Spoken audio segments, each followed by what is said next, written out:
audible? Yes, you are. Morning, you are. Morning.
Thunders.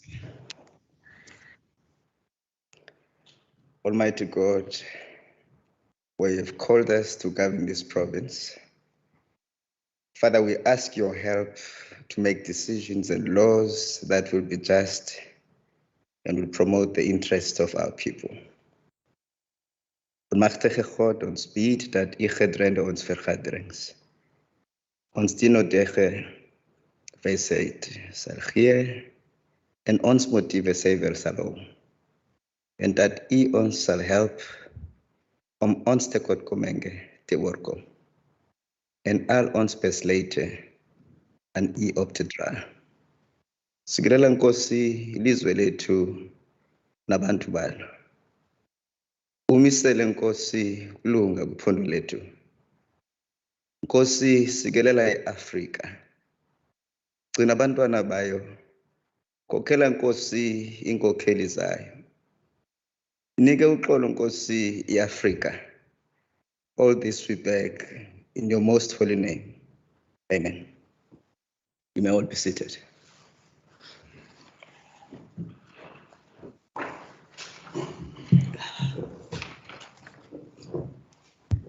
Good morning, goeiemorgen, molweni, honorable members, distinguished guests, ladies and gentlemen, members of the Fourth Estate, you are all welcome. I just want to remind all of us that we're in the hybrid session and the rules of the hybrid session apply. meaning we observe, as we have been doing, the necessary decorum that you don't activate your microphone if you are not speaking, including your camera. You must indicate by means of raising your hand or indicating in the chat room that you so wish to speak or raise a point of order. The presiding officer will recognize you. I also wish to draw the attention of the honorable members that in terms of the Rule 40 of the standing rules, we may only do or raise the attention of the presiding officer by simply following the necessary advice, which I have indicated that you must just lift your hand and indicate in the chat room, otherwise you'll disrupt the sitting. It is our responsibility. I think we saw yesterday that at times things can get a bit out of hand, but these are political debates, so we must also be tolerant. Let us not abuse rules. Let us also not undermine the rules. I want to draw attention to Rule 59 and Rule 62 of our standing rules as amended in order to ensure that we have got a seamless and working parliament. I want to especially acknowledge and thank the honorable members who are here with me. I've got 3 ministers here. Minister Murray, thank you very much for joining the speaker. It can be very lonely here. Bad thank you from. Also, we've got Honorable Minister Simas, so thank you very much for joining me here. Minister Mitchell, who's also here with me in the house. I guess Bayat Dangbar Manier. Thank you. Honorable members, I recognize the Chief Whip.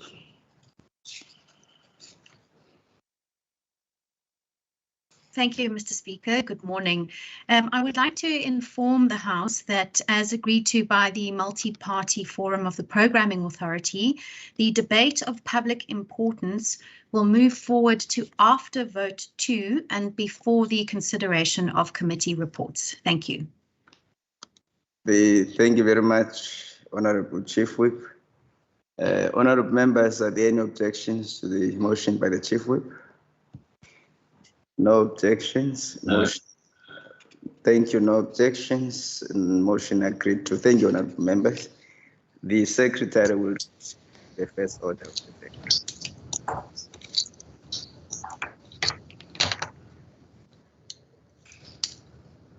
Vote 1, Premier, Western Cape Adjustments Appropriation Bill.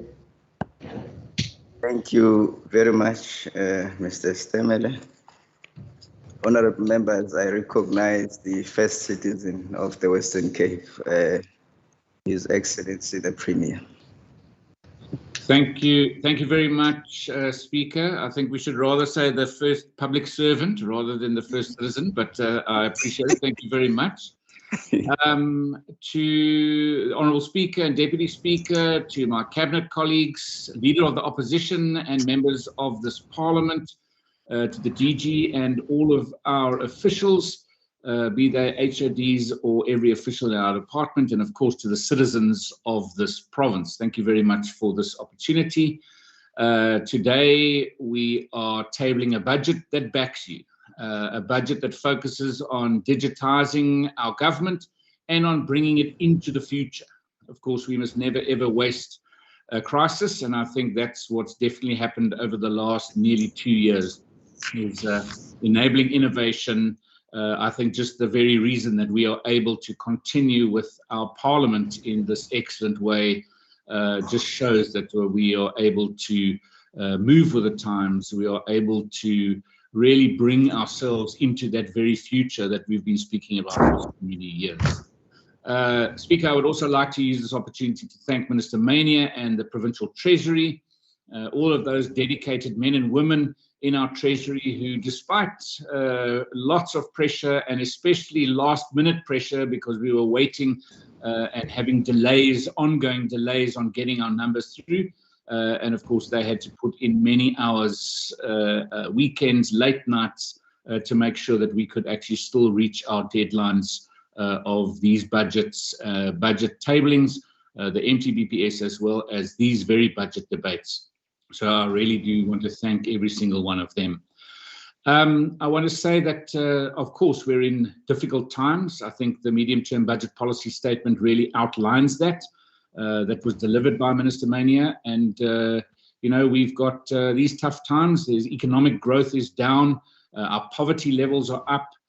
We've got increasing national government failures in the ecosystem, you know, energy systems, rail, SAPS, our ports, SASA, you just name it. There's lots and lots of challenges. But in this province, Speaker, in this province and this department, we will definitely continue to play our part. We will continue to lead by example. This is cutting budgets where appropriate, moving money to areas that will enable a better future. We will play our part in this department, and of course the role that this department plays across the whole of government to enable a better society for citizens in our province. Speaker, the department's budget, 2021-22 budget has been reduced by a net amount of 3.550 million rand, and we've also adjusted to the total of 33.550 million rand through shifts environments within this adjustments budget. So that brings our total budget down to 1.745 billion. That's coming down from 1.748 billion. These adjustments downwards are necessary in the context of this tough fiscal environment that we find ourselves in, or as Minister Mania says, the budget crunch. It really is, and it has been for many years, but I think definitely in the last 2 years, we've really had to be much smarter. We've had to really dig deep in making sure that we can save wherever possible, and of course also use this opportunity to create a better environment to lead, as I've said. We need to make sure we protect our frontline services and ensure that recovery that creates job safety and well-being is front and center in every single thing that we do. Speak of the reality. Order, honorable members, order. Let us please deactivate our microphones. Honorable Premier, we apologize. Please proceed. Thank you very much, Speaker. Speaker, in reality, and honorable members, in reality, we face budget pressures, tough choices because of years and years of poor management of the economy by the national government. And this, there's wide-scale corruption and waste, and of course state capture that we're dealing with. This, coupled with the COVID-19 pandemic, means that the Western Cape is really feeling the pinch, despite it being the best-run government in our country. Nevertheless, this adjustment, as I will set out, will support us in our efforts to create an enabling environment that supports the economy, particularly the digital economy, promotes well-being, and enables a data-led and evidence approach to safety, all the while promoting recovery and bringing our government into the future. So first of all, Speaker, this is a budget that backs the economy. In the provincial government, we are committed to creating an enabling environment for this very economy. And of course, we know that we've just seen the latest data on the quarterly labor force survey, which again shows our country is losing jobs. We have the highest unemployment rate in the world. And of course, while in our province, every single time we look at this data, we see better absorption, job absorption, better jobs numbers, lower unemployment rates. Despite all of that, all of our unemployment rates are still way too high, and it's obviously always difficult as a region operating within a macroeconomic environment. But we also still have to show that whether we're fighting a pandemic or we're fighting for the economy, we've got to make sure that we really push those boundaries despite all of the negative pressures. Mr. Speaker, we are moving into an increasingly digitalized global economy, and in this regard, you will see increasing disinvestment on our premises of hardware, and investing definitely much more into cloud storage for our data. This also provides us with far more security, as we've seen around the world, many more hacks. We've seen, data protection is becoming a much, much bigger issue. And so a total of 1.960 million was shifted within the ICT vote to support this unit for this purpose. We need to make sure that we are investing in cloud storage for our data. We've also got a further 10 million rand that was redirected to fast track the department's agricultural migration to the provincial government corporate domain, and a total of 3 million rand to fund enterprise content management, the system that requires, and this is a total of 7 million rand altogether. Among the ways in which we are further digitizing our government is through the rollout of public Wi-Fi hotspots. Now, this is where we also have had some delays. As you know, when you lock things down, as we have seen in the past, harder lockdowns make it much more difficult to get out there and deliver. It's more difficult for these companies to do so. And so we do have an underspending of 7 million rand in the rollout. We have, so far, we have free Wi-Fi, public Wi-Fi hotspots for our citizens, 1,221 facilities, of which 876 are schools.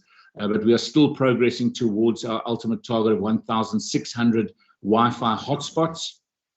These Wi-Fi hotspots are specifically for people who do not have access to Wi-Fi. These Wi-Fi hotspots are also for people who specifically don't perhaps live near or have access through our schools, our clinics, our hospitals, the rural libraries, or our Cape Access Centres, or any of our government buildings. And of course, this is the 3 gigs of free Wi-Fi that our citizens receive every single month. This is to increase job opportunities and transactional opportunities, to increase educational resources, to increase access to educational resources, to increase access to the internet and methods of communication, and of course also to improve service delivery through sharing of government information and services on the network. We are also in .P backing you with this budget for well-being, and in this department we are making sure that you are being supported in a life cycle approach in ensuring that health and well-being and dignity of all our residents is upheld. And in this regard, 30.9 million rand is being put towards Microsoft Azure cloud computing and technical services for the Provincial Department of Health. We are also allocating 2.6 million rand towards the development of an integrated management information system, as well as the integrated pollutant and waste information systems for environmental affairs and development planning. I must say, Mr. Speaker, mental well-being, as we all know, is becoming a bigger and bigger issue as a result of this pandemic, the lockdowns, and so 2.1 million rand for wellness intern programs, which include social worker graduates, which are going to be stationed at our Provincial Department of Social Development, also in our hospitals and community health centres. We also have psychology graduates that will further be placed at the Provincial Departments of Education and our government's contact centres. All of this is to really help our citizens who are struggling at the moment with this mental health amidst this pandemic. We will also be shifting a total of 308,000 rand to the Provincial Department of Health's Employee AIDS Programme. And of course, this is also to make sure that we are always focusing on primary health care and of chronic illnesses that many of our citizens face, like HIV and AIDS, TB, diabetes, etc. Mr. Speaker, we will also be making sure that we will be responsible in how we manage our money. So in that case, sometimes we must surrender funding to the revenue fund. And in this case, we have budgets that support the Children's Commissioner. Of course, we don't want to lose the money as the Children's Commissioner builds out her capabilities, employs more staff, etc., gets her own offices as we are supporting this. So to that end, we have surrendered 2.5 million rand to the Provincial Revenue Fund to be allocated next year. This is for the Office of the Commissioner, for work required on the buildings, as I said, for her space in which she operates. And we're also going to reallocate 1.5 million rand going in towards the next financial year for her to continue to employ more staff to enable her to do her work. And then, of course, we focus on ECDs. We've got the transfer of ECDs from our Social Development Department across to Education. And as part of this process, we held an ECD summit. We really need to get you to understand where the gaps are. And the idea of this summit and engagement is, while we're making this transfer, it's not just about moving a responsibility just from one department to another. How do we make sure that that move also adds and benefits the supply line of skills into our system? If we focus on the first 1,000 days of a child's life, and then the next space is that ECD space. So we have been really focusing on it, making sure that this transfer is smooth, but also that we find extra opportunities. In this regard, we held an ECD summit, but because of the pandemic, we could not hold a fully in-face or in-person summit. And in that regard, there was a saving. And so 1.1 million rand of the budget for this summit will be surrendered back to the Provincial Revenue Fund. Speaker, we also, this is a budget that backs you for safety, and of course continuing with the safety plan. And I must say, listening to the debates yesterday, it's quite interesting because of course I'm very proud of the 1,000 officers that by 17th of December will be rolled out into those hotspots. And perhaps just to repeat one indicator, and I think it must have been very difficult for Minister Becky Clele when he was reporting to the National Assembly and the Standing Committee the other day, but to actually say that in one province in South Africa, the murder rate has come down, and that is in the Western Cape. And if you go and analyze where the murder rate has come down, and of course these are early indicators now of a 10-year plan, but it is in those same very hotspots. So I want to say thank you very much to the safety team, and of course to these men and women who are being deployed into these hotspots. All you've got to do is speak to the police commissioner, to the commanders, or the station commanders in those regions, and just ask them the benefit of having extra resources like this. And of course, this is part, as Minister Fritz said yesterday, part of the safety plan. But to further support this development, or their development, the Department of Community Safety has shifted a total of 1.4 million rand to the Department of the Premier for the development of software systems for the safety projects. These include the enhancing of Neighbourhood Watch accreditation programs and the Western Cape Police Ombudsman's program and the LEAP database. And of course, if we take learnings from COVID-19 and the dashboard and the management of this pandemic, and we start to bring those learnings into creating similar kind of data-led systems for safety, and of course for the economy and well-being, but specifically in safety, we think about data. And of course, there's a big gap in the real-time data. And I must thank Zinat Ismail and her team for the work that they are doing there. And this will be enabling further data systems to manage this pandemic, this crime pandemic, should I say. We cannot and must not allow our economy to be halted, Mr. Speaker. So we also play our part, and safety is part of making sure we're creating that enabling environment. Speaker, our budget is being tabled today, but I just want to end this part to say, in playing our part and the role that .P plays, first of all, yesterday in Cabinet saying that we need to, even though we're going into the holiday season or the festive season, we had our end of year or last Cabinet, but of course every single week going forward, our extended and special cabinets will continue, because we have to have that management system. And I want to thank the Department of the Premier, because that's the enabling environment and the centre that pulls it all together. But I also want to say to the citizens of our province that while we will be playing our part in .P and across this government, we need all citizens to play their part as well during this festive season or holiday season. We need to make sure we're getting the balance right between economic recovery and at the same time managing this pandemic. So please, we need everyone to play their part. We need to be responsible citizens across the board. And we also want to thank all of those officials who will be on the front line once again during this season, on the front line in our health departments, on the front line in our traffic and police departments, but of course on the front line in this department, manning the data systems, manning the contact centers, manning those front offices that also will help us in managing this pandemic going forward and this fourth wave. We also want to put out the message that please make sure you're being responsible, wear your masks, get vaccinated, ensure good ventilation wherever you are, better outside than inside. And if you are going to be gathering, keep it small, keep it short, and keep it responsible. And finally, Mr. Speaker, I'd like to really thank the Director General and the team in .P. I'd like to thank my office and every one of the officials that help me every single day, that back me in making sure that we can get the work done. I want to thank every single one of them, and of course everyone in this Parliament as well, but we'll get an opportunity at the end of these debates before we close for the year to put those wishes. I want to then table this budget, Speaker. Thank you very much.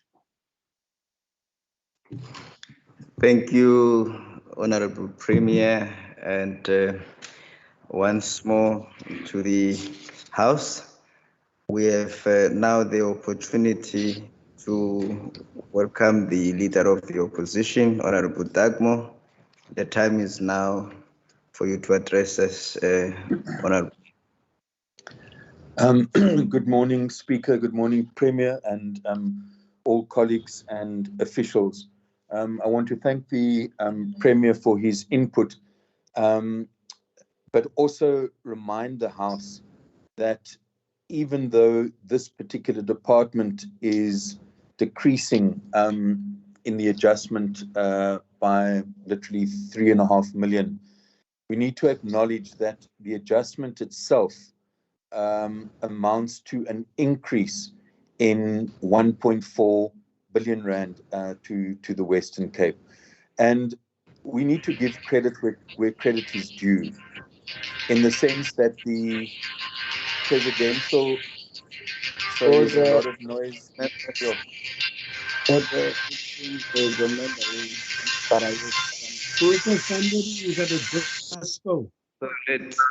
let's please be orderly, Honourable members. You may proceed, Honourable Dagmo. Thank you, Speaker. I think we need to give credit where credit is due, because the Presidential Employment Initiative, as is indicated in the adjusted estimates of revenue, has basically seen an extra 928 million rand going to education and another 798 million rand. And that is basically funds which have been added via an increase to our equitable share. And that has allowed the Education Department to appoint education assistants in our primary schools and in our high schools. And when it comes to health, we've seen specific allocations for staff and assistant nurses coming out of the Presidential Employment Initiative. And I think we need to acknowledge that, and also ask the Premier that in last year's adjustment, there was reference to 25 million rand being spent on the so-called jobs war room. And I think what the Premier needs to tell us today is exactly how many jobs were produced out of that war room.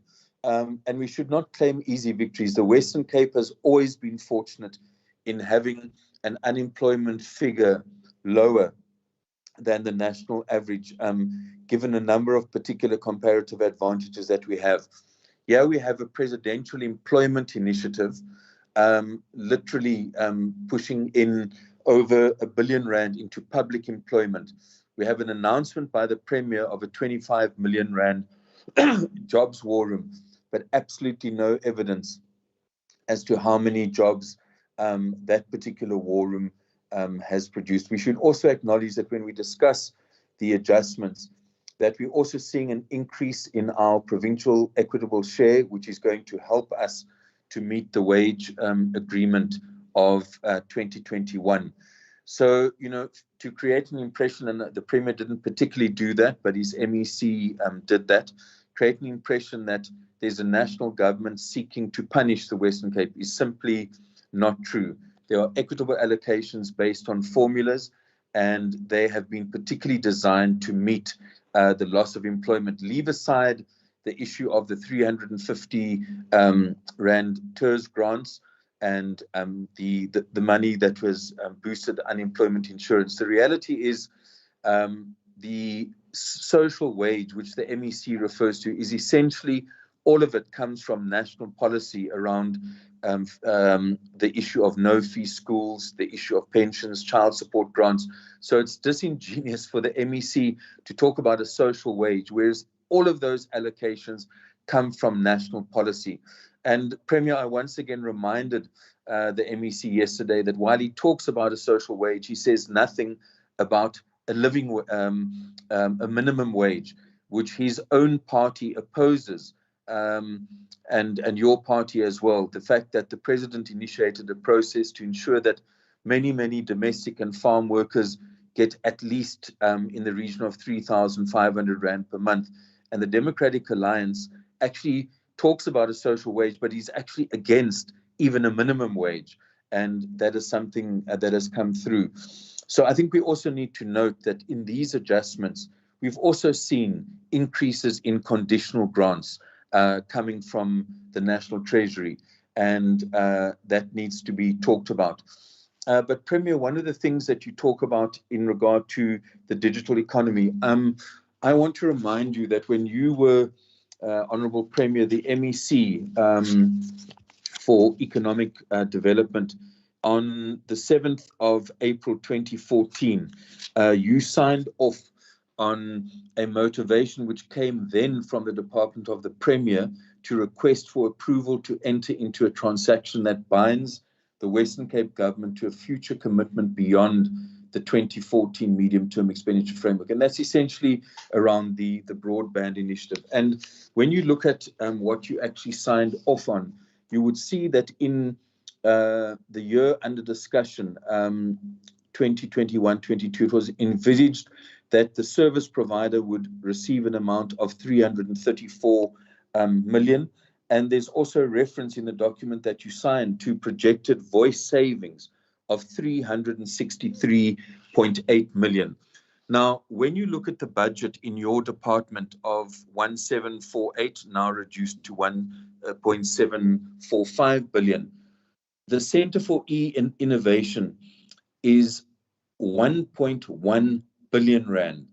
And I think what you need to indicate to this House is whether the agreement and the consent that you gave to this 10-year broadband initiative, if you look at what was promised in regard to payments for the service provider year by year, what was promised in regard to the savings is actually benefiting the citizens of our province, and to what extent has your own department actually overspent compared to the document that you signed in 2014? I think that's a very serious question to ask, because in this adjustment, you, for instance, note that 15 million Rand allocated for broadband has been surrendered back to the Provincial Treasury because, in fact, the service provider did not achieve 75% of the milestones that they were actually expected.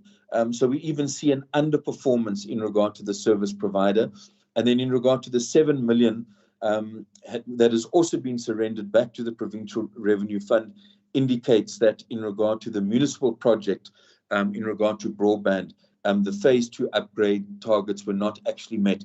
So here we have a situation where when you were MEC, you committed the province to a 10-year program, and it would appear from the projections that were signed off that essentially the budgets for the Center for E-Innovation have literally doubled. And we need to know exactly how much the service provider was paid this year and whether that correlates to the document that you signed off in 2014, because the figures appear to be completely out.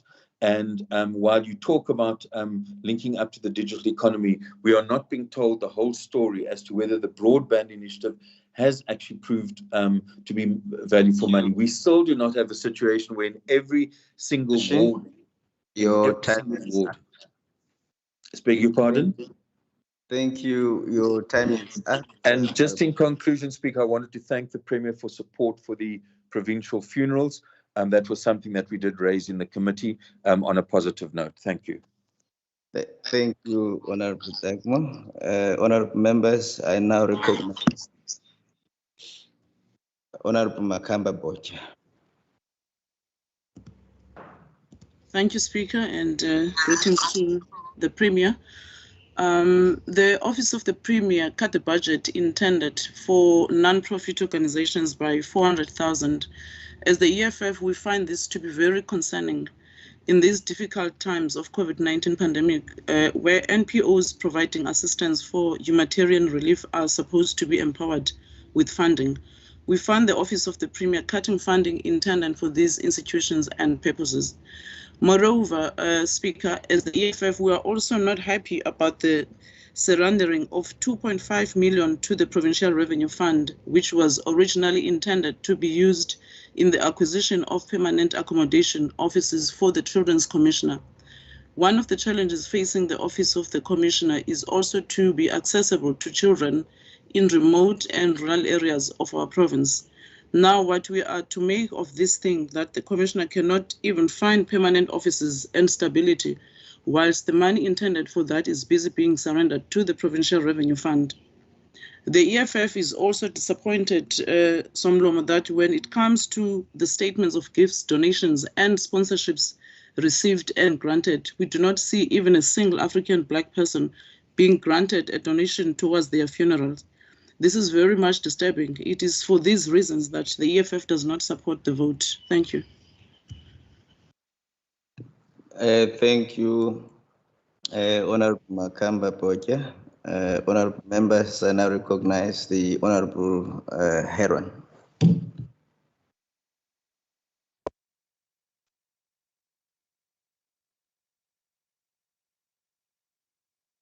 Honorable Heron. All right. Honorable Heron, are you able to address the House? Let us move, honorable members, to the Honorable Member Murray.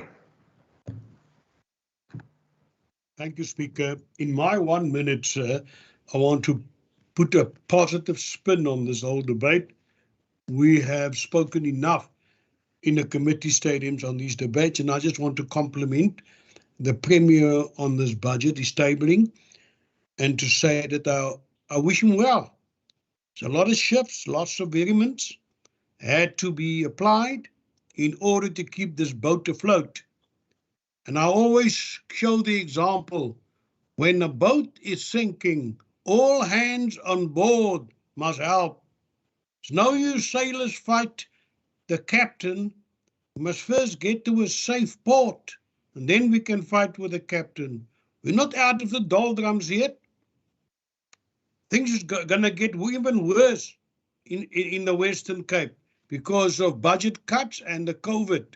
So let us all join hands and help the captain steer this boat to a port of safety. And I just want to wish every member in this House to contribute positively, like I know the leader of the opposition always does. He criticized, but he also bring about a positive spin and nuance on the debate. And I want to wish both of them success as the two main parties in this House in implementing this budget. Thank you. Thank you, Honorable Murray. I must say that to the House, this was in history the longest 1 minute. So You must know that I am a fair presiding officer, Honorable Murray. Thank you, sir. May I, honorable members, recognize Honorable Brenkes. Thank you very much, Speaker. Speaker, for the Al Jamaa, the Western Cape is already the epicenter of inequality, and this budget will only increase the inequality here in the Western Cape. So for that reason, the Al Jamaa, we do not support this vote. Thank you very much, Speaker. Thank you, Honorable Brenkes. Honorable members, I now recognize the Chief Whip, the Honorable Wenger.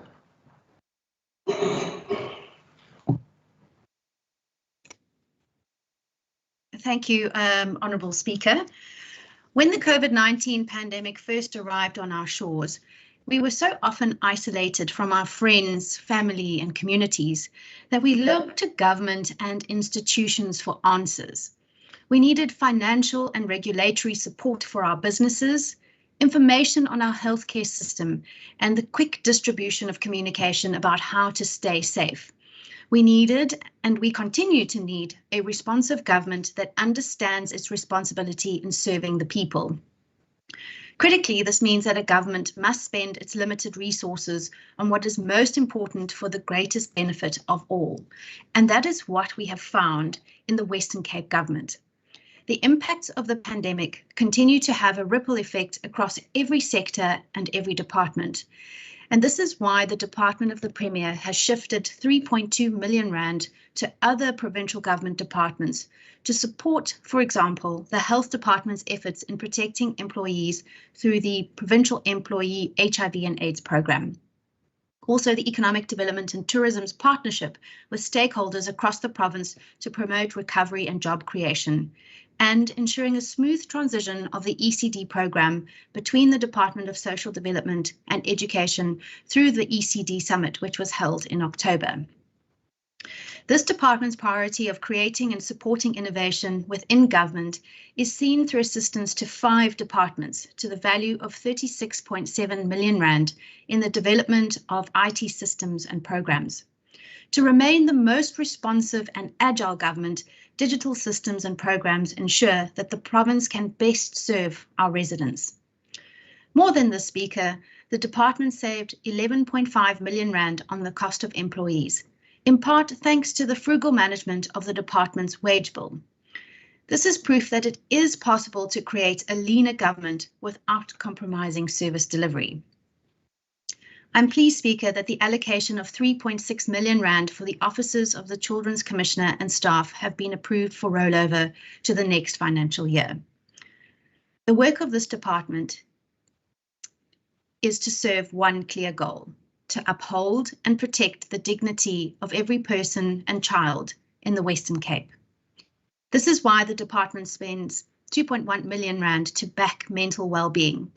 The appointment of wellness interns that the Premier mentioned a short while ago for departments of social development, health and education in the Western Cape is a great leap forward. These are professional interns with degrees in psychology who assist members of the public with mental wellness and community matters. For a minimum of 12 months, these interns are the interface and a safe point of contact for our residents. And in January, we are excited to note that another 20 interns will be placed in our schools to assist learners. To recognise the great contribution of Western Cape residents, the department held 3 state funerals this year to honour and celebrate the immense contribution that Ms. Charlene Surti Richards, Mr. Cecil Esau and Mr. Nicola Pedro made to their fields, to our communities and to the province. At the request of national government, the provincial government and the City of Cape Town ensured that the dignity of refugees at the Wingfield site was never compromised. A total of 99,000 rand was spent on renting of tents and ablution facilities for refugees awaiting repatriation. By stepping up and stepping in, the provincial government worked to safeguard every refugee's inalienable right to dignity. Speaker, the provincial equitable share will not match inflation, and the Western Cape will lose, in real terms, 2.8 billion rand every year for the next 3 years. It's not an increase that Honourable Dugmore would have you believe. Further, the wage bill does not go to services. This isn't new money or a favour from national government. But I do agree with him. Credit must be given where credit is due, or rather, instead of credit, debit. Speaker, while the Western Cape is the best run province in the country on nearly every metric, this province, like the rest of South Africa, is limited by the poor financial management and corruption of the national government. With ballooning debt and rising unemployment, we can debit this to the ANC-run national government. To put it into context, losing 2.8 billion rand a year is akin to losing the budgets of 5 departments and the provincial legislature. Imagine a provincial government without a Department of Local Government, for example, or without a treasury. On jobs, let the record reflect that the Western Cape was one of only 2 provinces where jobs were actually created in the last quarter, which is reflected by official statistics. Through this government support to the province's economy, the Western Cape clawed back 9,000 jobs in the last year. But Speaker, the budget crunch that MEC Mania has referred to is very real, and every sphere of government and every department will feel it. But as demonstrated through the budget of the Department of the Premier, the provincial government will continue to find affordable ways to deliver services, to back the economy, and to protect the dignity of residents. And for this reason, Speaker, the Democratic Alliance supports Vote 1. Thank you. Thank you, Madam Chief Whip. I am impressed with the time because you have 16 minutes and you used less than half of that. So that makes it easier to try and speed up the process with. What a waste of time. Yeah, because I've given the Honourable Murray at longest 1 minute. Thank you very much, Honourable Chief Whip. Honourable members, I now recognize the Honourable Premier. Honourable Premier. Thank you very much, Mr. Speaker, and thank you very much to all of the honourable members. Premier, please forgive me. There is a hand. I don't know whether it's a point of order. Honourable Dugmore, please. Yes, sorry to interrupt the Premier, Speaker, but given the fact that the Chief Whip and others did not use their full speaking time, and given that Member Murray only had 1 minute, would it not be possible that that time could be shared between the Leader of the Opposition and the Leader of the Freedom Front Plus in this House? We also noted that Member Heron did not turn up, and there were a number of things that we still wanted to say, such as the reason for me not supporting the vote and so on. Thank you, Honourable, the Leader of the Opposition. That was a nice try. So now you use the programming authority to raise those matters. Okay. The speaker will not venture into that space. I now recognize the Honourable Premier. Thank you very much, Speaker, and also thank you to the Honourable Leader of the Opposition for utilising that, I don't know if it was a point of order, but to let me know that you don't support this budget vote. I want to first of all say thank you to all the members for taking part and for everything that has been said. I will try to answer all the questions and deal with each of the issues raised in the debates. First of all, to the Honourable Dugmore, thank you very much. Quite interesting, he had to use some extra time to tell me that he's not supporting the vote, but his whole speech was dedicated to other departments and other issues besides this vote specifically. So next time, perhaps what he should do is focus on the budget first and then go far and wide. But let me try and answer some of the questions that he raises. He talks about equitable share. And perhaps this actually needs a debate on its own. But quite frankly, this province does not get its equitable share, has not for a very, very long time. We all know the pressure that is put on this government and specifically the Department of Education and the Department of Health where we render services to people other than the citizens of this province. And we do that happily, but we do not get that correction in the equitable share, not even the year later. It takes years to get the correction to take place. So quite frankly, it is not equitable. He raises the issue, but in reality, quite frankly, this is a massive, massive dispute that we have in not receiving the correct funding. We have pressure on our education system, on the number of learners coming to look for education every single year from other provinces. And we notice that in the Eastern Cape alone, they're busy closing 1,000 schools. We have in the Sarah Baartman district municipality, we have brand new schools that stand absolutely empty. But have a look at the funding. The funding is still there for those schools, for those teachers, but there is nothing happening. All those learners are here, or perhaps in Gauteng. But they definitely, that equitable share is something that he raises, which is absolutely incorrect. He also raises the issue around the 7th of April 2014 contract, which was a beyond the term contract, which you need to get agreement to. What I can say to him in the reply, of which we only have a few minutes, but perhaps this is also something that should be raised in the standing committee to really unpack it. But that original agreement has been reworked a number of times and, dare I say, renegotiated a number of times. And the benefit that we get out of the renegotiation is unbelievable. Just to give you one indicator, when that agreement was signed, we agreed that we would have 384 Wi-Fi hotspots with 250 megabits of data per month available to citizens. Well, now that's 1,600 hotspots with 3 gigabytes of data free to the citizens across this province.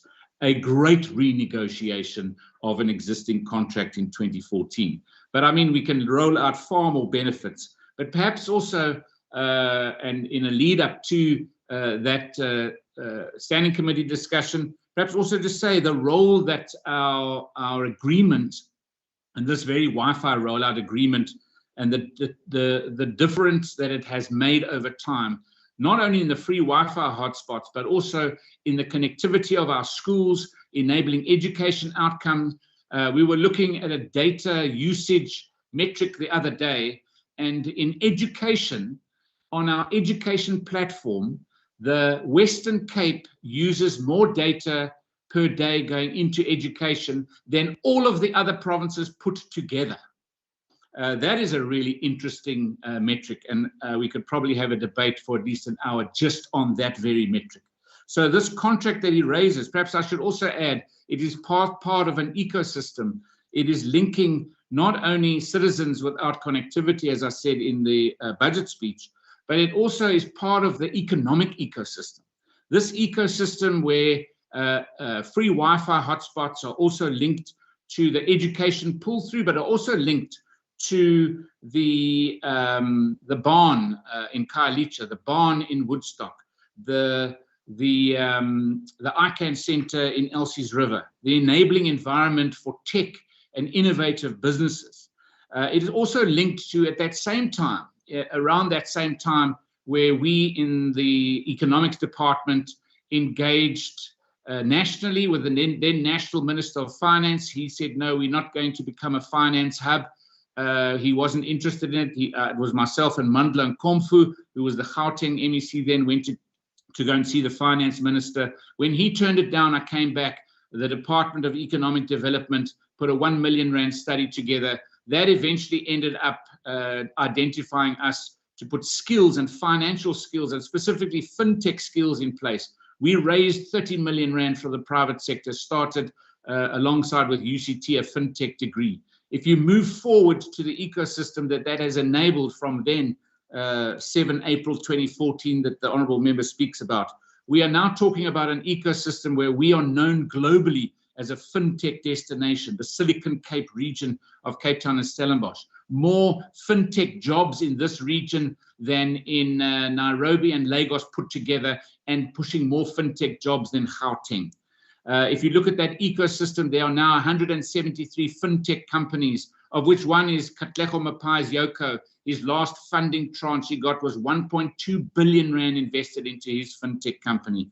And the member asks, what does it mean for jobs? Well, it means thousands of jobs, the development of a new economic sector in this region, for which we are globally known, and attracting more and more investment and creating more and more jobs on the back of this one part of a much bigger future-looking project that started way back in 2014, the 7th of April, which he talks about signing of that agreement. I also am sorry that he's not supporting the budget in the department of the Premier. I think if he'd spent some time analysing the actual budget, he would see that it's very well financially managed. It is actually taking into account the bigger picture. We've had a number of senior Director Generals, DDG official positions in our department retire or resign. For example, if I look at one of our DDGs who now heads up the IEC in the province, if I take the retirement of a number of the DDGs, and we haven't filled those positions. That the burden has gone across onto other officials in this department because purposefully we've said we need to lead by not filling these positions.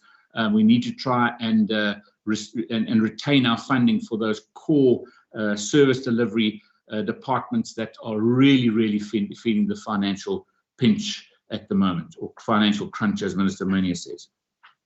Then the Honourable Makamba Botcha, thank you very much.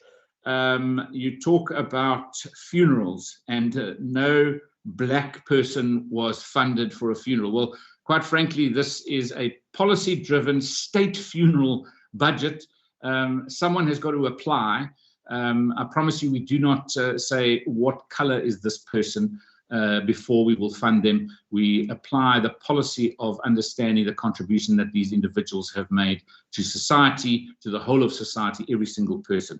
I think it is actually unacceptable that you raise an issue like that on this platform.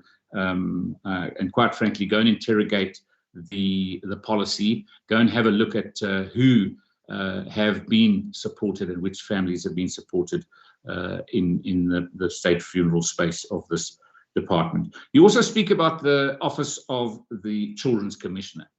I also think that, I mean, this was discussed in depth at the Standing Committee. You know, obviously, during a full lockdown, we started enabling the Office of the Children's Commissioner.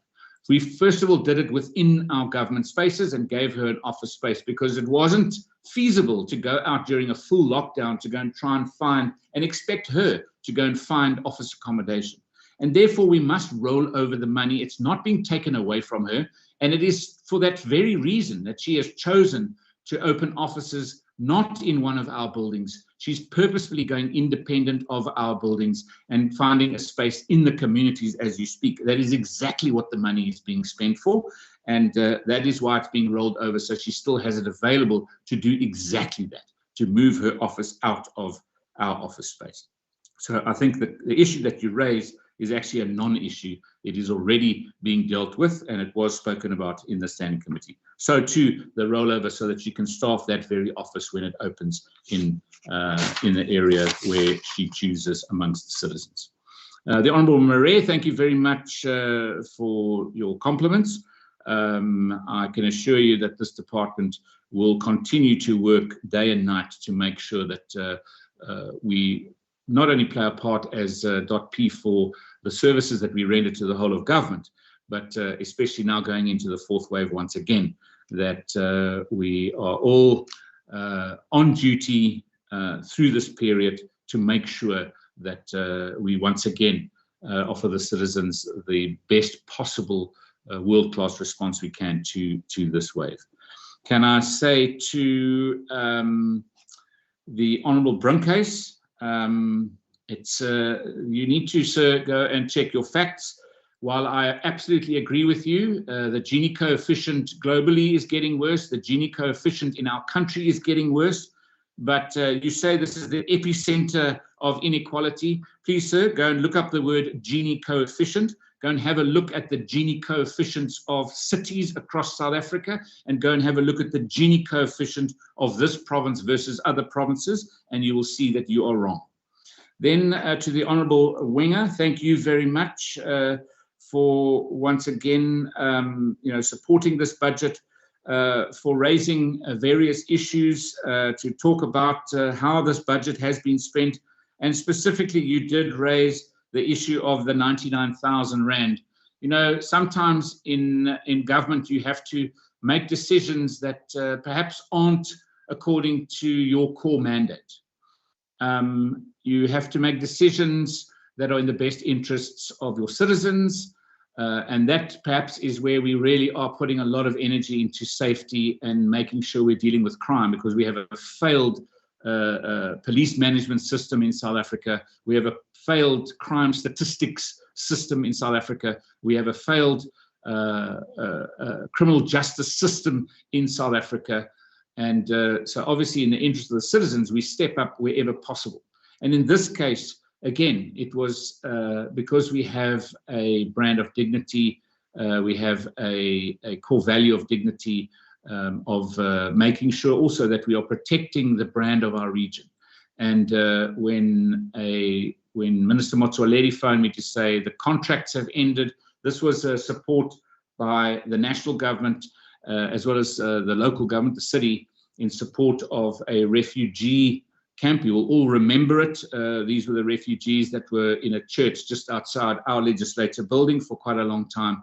They were moved to a temporary location, and the contracts ended, and they were supposed to have been off-site by the end of that contract. Unfortunately, there was a problem with airlines and getting flights for these citizens to get back to their countries of origin. And the one thing our province could not handle is if we had international press showing us that here we were just not caring about our international brothers and sisters who were waiting for their aircraft for repatriation. So a small amount of money at the end of the day, but a contribution that was made in conjunction with the National Department and the City of Cape Town and ourselves to make sure that at least in that overlap of those days between the ending of that contract for that facility and them getting repatriated. I think these are the kind of decisions you have to make every now and again, because it's in the best interests of our region. With that, I also want to thank the Honourable Winger for the role that she plays in our legislature in enabling us to continue to hold these oversight platforms, our committees, etc., and also for stepping into this debate today. With that, Speaker, can I then say thank you very much to everyone who has taken part. I'm sorry that one or two of the members are not supporting this budget, because I think overall there's one thing that I'm absolutely sure of and very proud of, that under the leadership of the Director General, our CFO and our finance team in .P, they really do run a tight ship, and they really are very, very responsible when it comes to making sure that we are not only playing our part as .P and as a department, but that we are playing our part to enable better systems for all the citizens of our province. Thank you very much. Thank you, Honourable Premier, and to the honourable members who contributed to this debate. Honourable members, that concludes this vote and the speakers list. I now ask the Secretary to read the second order.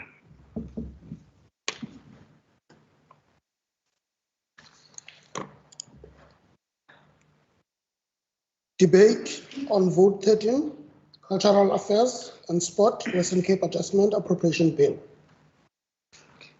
Thank you, Mr. Stemela.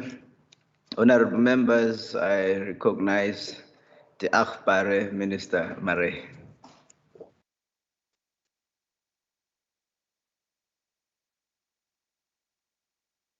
Speaker, na ongekende 2020 is dit alweer amper die einde van 'n beperkende 2021.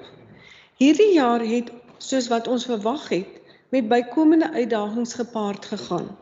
Daar was egter ook meer oorwinnings en toekennings wat verower is. Ons het met innoverende oplossings vir voorheen onbekende probleme vorendag gekom. Wanneer ek dan nou die aangepaste beramingsbegroting vir die 2021-22 boekjaar aanbied, bedank ek elke lid van die Departement van Kultuursake en Sport vir die gees en gesindheid waarmee hulle hierdie jaar aangepak het. Dit was nie maklik nie, maar ons het volhard. Ons is gelei deur ons SATMA toekenning benoemde departementshoof, meneer Guy Redman. Met sy ondersteuning het ons denkwyses verander en ons diensaanbieding herverpak. Ons het gebruik gemaak van ons intellektuele en fisiese welstand as die grondslag waarop al ons werksaamhede gebou is. Speaker, with a budget increase of just below 2.6 million from approximately 897.5 million to 900 million, we take our leading role in well-being serious and have made great strides in our commitment to keep hope alive during difficult times. As various NGOs, NPOs, and community projects were hard hit by the pandemic and its subsequent regulations this year, we are delighted to be able to extend school programs for youth to be held over the December holiday across the province. Employment is lagging economic recovery and the youth continue to bear the brunt of unemployment. The department received just over 15.45 million to include local NGOs to keep youth and children engaged in various positive activities and programs during the festive period. Not only will our younger generation be actively exposed to constructive programs during this time, but job opportunities will also become available to locals of each district through sport and culture affairs. As we continue to shine the lights on after-school programs, we are grateful for the 830,000 received from the Western Cape Department of Education to fund the at-home learning pilot project in the Cape Winelands district. Speaker, due to the adverse impact of COVID-19 on our programs and operations at DCAS in the current financial year, there has been delays in 1. The rollout of enterprise content management. Secondly, the completion of the archaeological and paleontological heritage tourism road. And 3, the upgrading of the Philippi Stadium to ensure compliance to the SASRIA Act. As a result of the delays, the department realigned its budget and surrendered 13.9 million to the Provincial Treasury to be reallocated in the 2022-23 financial year. I now take this opportunity to thank all our stakeholders, partners and Cabinet colleagues for helping us improve sport and culture affairs in the Western Cape by sharing experiences and new ways of thinking and doing in service of all those who call the province home. We express our gratitude for the collaborative efforts to enable a safer sporting environment, creating a culture more representative of our population with policies developed to safeguard, protect and uplift the often marginalized. We appreciate the Standing Committee for holding us accountable in the oversight role as together we work towards a socially inclusive, active and connected Western Cape. I thank you. Thank you very much, Honourable Minister Murray. The Honourable Member Barnes kindly address the House. Nkosi Somlomo, I rise on behalf of the African National Congress to decline support of this budget. While the adjusted appropriation shows an increase of 2.6 million, a careful look into the budget shows that an amount of 4.6 million has shifted out of the department. The increase came as a result of 6.9 million rollovers from the previous financial year, which when you deduct the shifted funds will give you an amount by which the department's budget increased. Somlomo, these rollovers include 379,000 for consultants to establish the Resistance and Liberation Heritage route in the Western Cape. The MEC must provide reasons on why these funds were unspent and update to regarding the importance of this project. The Western Cape government's approach of not filling posts in order to make savings to increase its provincial reserves needs to be given the attention it deserves. The province unemployment rate is at all-time high, so freezing of funds of posts is not a good idea at all at this point. As a result, 5 million has been surrendered to the Provincial Revenue Fund due to the reduction of compensation of employees. This practice happens every year, where in the main budget, the department makes provision for increased funds for compensation of employees, and then during the budget adjustments, millions are surrendered to Revenue Fund, which can be utilized to fund DA campaigns, government projects. The MEC must tell us what is the number of jobs that have been shared as a result of this. While the national government worked so hard to introduce the Presidential Youth Initiative as part of the response to the unemployment crisis, the Western Cape government is charting a different course from the freezing of funded posts. In total, the budget realignment amounted up to 19.7 million. If we take into consideration the reprioritization of 14.7 million, which includes 9.5 million that has been surrendered in respect of Enterprise Content Management, ECM, and will be reallocated to the 2022 Medium-Term Expenditure Framework, MTEF, as well as the 3.7 million surrendered for safety sports and recreational events, compliance to the Philippi Stadium. It is not enough just to say these funds will be allocated to the 2022 without explaining reasons that caused the delays to these projects. Important to note that is that these are not the rollovers which give guarantees to that funds would be used in the next financial year. These funds are reprioritized to the 2022-22 MTEF, which means these funds can be used up over a 3-year period. The MEC must be transparent and tell us what is happening in this project. Speaker, while we are still on this project and on the subject of sports facilities, I want to voice my concerns about the poor state of sport facilities in rural regions and poor working class communities. It is very irresponsible for this department and the municipalities in the province to allow our sports facilities to deteriorate to a state that we are seeing in the poor communities. Not only is this budget silent on the need of maintenance and infrastructure development in sport facilities, but this department is also not encouraging municipalities to apply for the municipal infrastructure grant funding offered by COGTA. We call on more municipalities to make use of the grant funding, particularly for the 2023 Netball World Cup Legacy Program.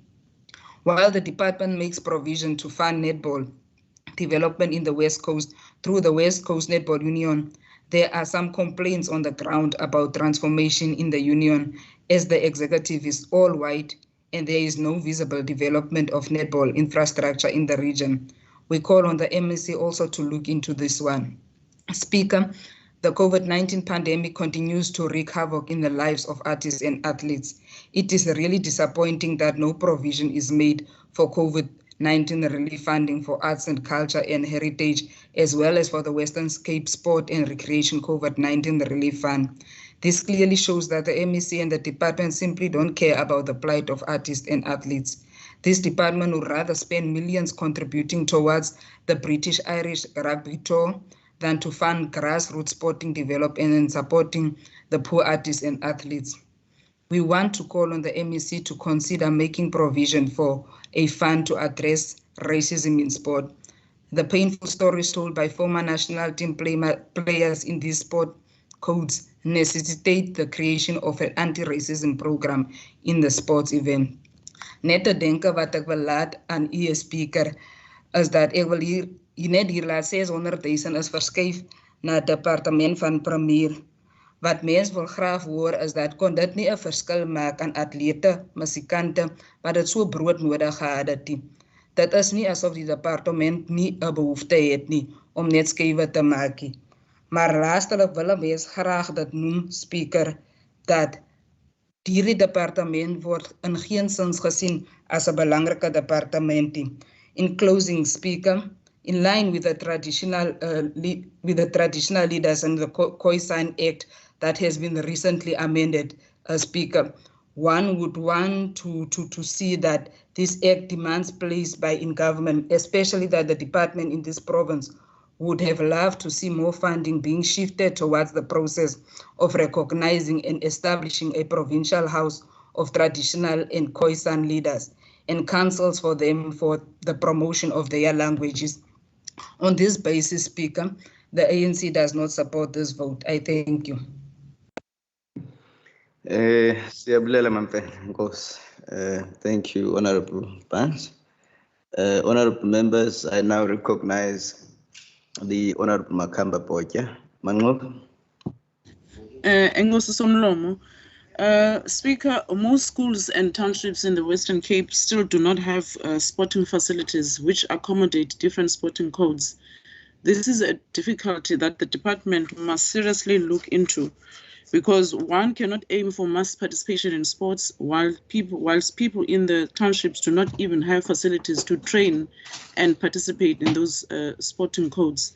The 14.7 million that the department surrendered to various activities was supposed to have been shifted to the Department of Public Works for purposes of assisting to establish such facilities.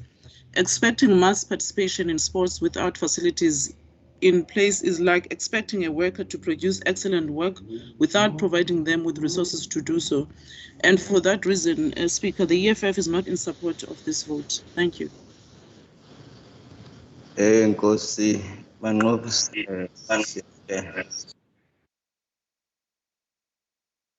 Thank you, honorable members. I now recognize the Honorable Heron. All right. There was an indication that Honorable Heron is in a location where his connectivity is rather compromised. So we will now move to Honorable Murray. Much, Speaker. I'll keep to my 1 minute. Die minister, ja, baie dankie minister vir u bydrae tot sport en ook dat ek sien, u het 20 miljoen meer geld gegee aan nie-regeringsorganisasies. Al wat ek die versekering voor wil hê, is dat daar 'n oorsigfunksie is om seker te maak hulle spandeer die geld vir waar dit bedoel voor is, en dat plekke soos Bishop Blywers nooit gedag, Manenberg, Delft sal bate vind by hoe hierdie geld spandeer word, want as ek kyk, daar gebeur aan niks in terme van sport in daardie gebiede ook nie. And I want to say this, I heard members say that we must develop more roads and rename them. We need less monuments and we need more development. We need to satisfy the economic requirements of the times we live in, instead of satisfying political priorities. We need to give our youth something positive to look forward to, instead of all the time giving them reminders of our dismal apartheid past. Thank you, Akbare. I want to hear what you do now. That is the end of your short 1 minute. Thank you, Honorable Murray. Honorable members, I now recognize Honorable Brankers. Thank you very much, Honorable Speaker. Speaker, the Strand community is a very big rugby community. I want to plead to the MEC of Sport that if they can look in spending more of the budget in the Strand area in terms of rugby, and in the Mitchells Plain area also. Mitchells Plain is a very big football, soccer community. I want to plead to the MEC that more should be looked at in the Mitchells Plain area in terms of soccer facilities. And yes, thank you very much, Speaker. Thank you, Honorable Brankes. Honorable members, I now recognize the chairperson of the Standing Committee, Honorable Allen. Thank you, Mr. Speaker. Speaker, I'm delighted to be participating in this debate here today on Vote 13, Cultural Affairs and Sport. And as per the 2020-2021 annual performance plan for the department, it is stated that social cohesion is the glue that binds a community together, end quote. Speaker, The department continues, and vote 13 will ensure that the department continue to strive towards creating the conditions for individuals and communities to have access to opportunities for participation in society, underpinned by good governance, which supports enhanced service delivery and implementation of programs. A matter that we don't see in other provinces across our beautiful country, Speaker. But with a continued relentless focus on getting even more done, the department remains committed to creating the enabling conditions needed for access and mass participation, talent identification, and skills development to flourish. Speaker, we know that worldwide, the potential of the cultural and creative industries to contribute to economic growth and job creation is increasingly being recognized. But I make no bones about it, Speaker. The challenge before us is a big one, which will be reinforced by continuing the fight against discrimination, social exclusion, and inequalities. Speaker, against this backdrop, let me dig into budget vote 13. According to the medium-term budget policy, the adjustment budget, as indicated by the Minister as well, the Department of Cultural Affairs and Sport is currently 900,109,000 rand. This is an increase, Speaker, of over 2.5 million rand. The provincial equitable share decreased by almost 20 million. Of the 4 programs run by the department, half saw the increase of funds while the other half decreased, and the programs in administration and sports and recreation saw an increase of 162,000 and 13,525,000 respectively. But Speaker, the majority of the increase for sports and recreation being largely for the provision of extended school programs. Cultural Affairs and the Library and Archive Services saw a decrease of 3.4 million and over 7 million due to the reprioritization and shifting of funds to other votes. But Speaker, when this department sees an increase in funding, it is the residents of this province who benefit. It continues to support the legally mandated work of the Provincial Heritage Resources Authority, Heritage Western Cape, with an increased funding of 379,000 to the establishment of the Resistance and Liberation Route in the Western Cape. And Speaker, this particular project is aimed at commemorating, celebrating, educating, promoting, and preserving and providing a durable testament of our history as a country. And where else do we preserve our historical texts other than our library, Speaker? But a large portion of the department's budget is spent on the provision of library services and the purchasing of library materials, all in support of improving literacy outcomes. I thus welcome the increased funding for the procurement of library material for the department for public libraries. The amount is 3,707,000, which will ensure, Speaker, that the department is able to continue in its efforts to improve literacy outcomes. I also wish to alert the House that from April 2021, under the leadership of the Minister, the department set up new mini libraries for the visually impaired. And Speaker, these mini libraries allow those who have dyslexia, other disabilities, or limited literacy skills to access resources in formats which makes it easier to benefit and enjoy literature content. They offer screen reading software as well as reading assistive technology. And through its socially inclusive programs, the department augments social protection policies by mitigating social vulnerabilities of women, children, the girl child, the disabled, the aged through culture and sport programs.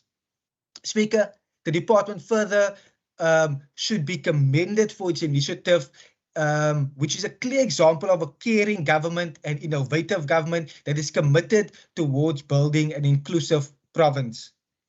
Libraries, as discussed, play an important role in our society, and it is encouraging to see the continued commitment towards library services. And through our public libraries, the department has managed to facilitate the wonderful rural library connectivity project. As a departmental priority, this particular project receives an additional 583,000 rand for computer equipment to facilitate its implementation of the rural public libraries. And this project, Speaker, is being enhanced with the rollout of broadband and Wi-Fi access.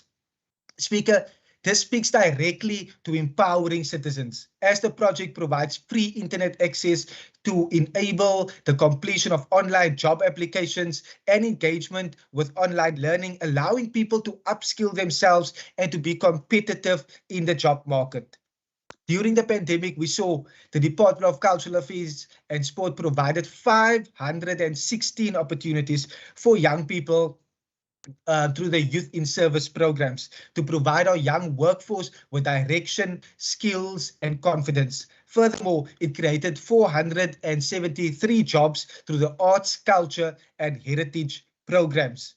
Speaker, as such, I'm delighted that the Department of Cultural Affairs and Sport in the Western Cape has accepted the whole of society approach, a transversal community-based planning approach aimed at understanding and addressing the socio-economic challenges inside of a community, rather than just the general challenges of a community, acknowledging that each community has its own challenges. And this approach has focused on areas like Saldanha, Drakenstein, Manenberg, and Khayelitsha, where the department is fully involved.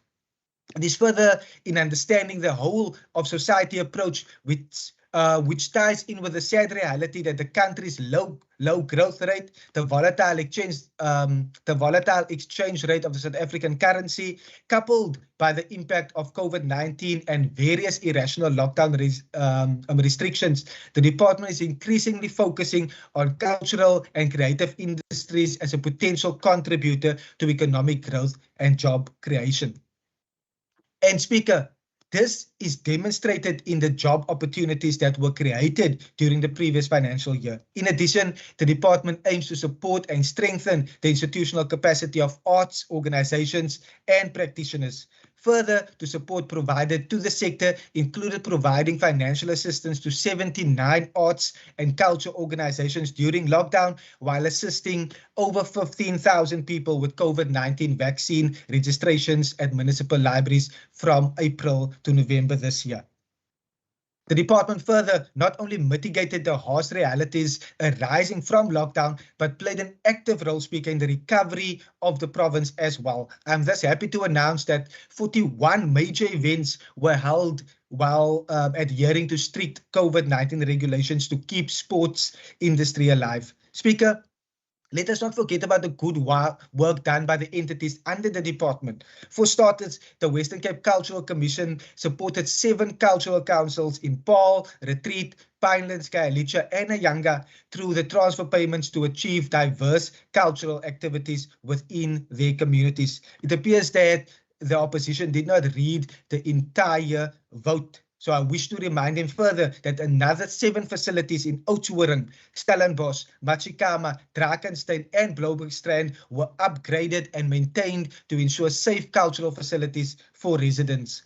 Secondly, Speaker, the department, one entity under the department, the Western Cape Language Commission, collaborated with the department to translate the netball rulebook in all official languages here in the province, while holding 6 informal engagements to implement the Western Cape language policy.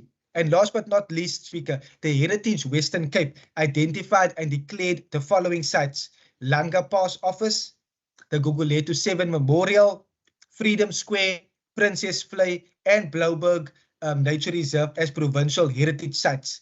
In furtherance of their goal to educate communities, they hosted a workshop to create awareness about the importance of conserving heritage resources and management implications.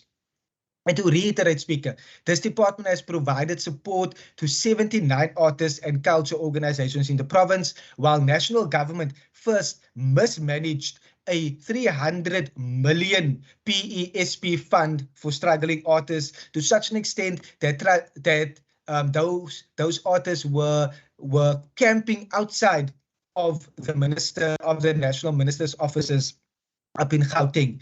They have also overspent as a national department on the PSP by 200 million due to their lack of oversight and procedural irregularities. Despite the severe lockdown measures imposed by national government, this department hosted safe, responsible sporting events here in the Western Cape as a lifeline for a struggling sports industry.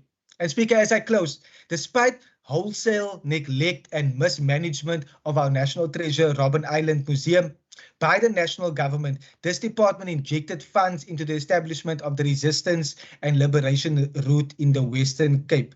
Unsurprisingly, it stepped in to mitigate the effects of a devastated economy after national failures by playing its part in the recovery. And all the while, they achieved their 9th consecutive clean audit, securing another win for the Provincial Department of Cultural Affairs and Sport. So in closing, Speaker, I support vote 13, and I wish to thank the Minister as well as the HOD and all senior officials together with departmental staff for all their hard work and their commitment towards ensuring that the Department of Cultural Affairs and Sport remain the top Cultural Affairs and Sport provincial department in the country. Thank you.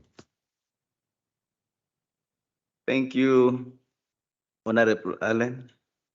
Honorable members, I now recognize the Honorable Minister.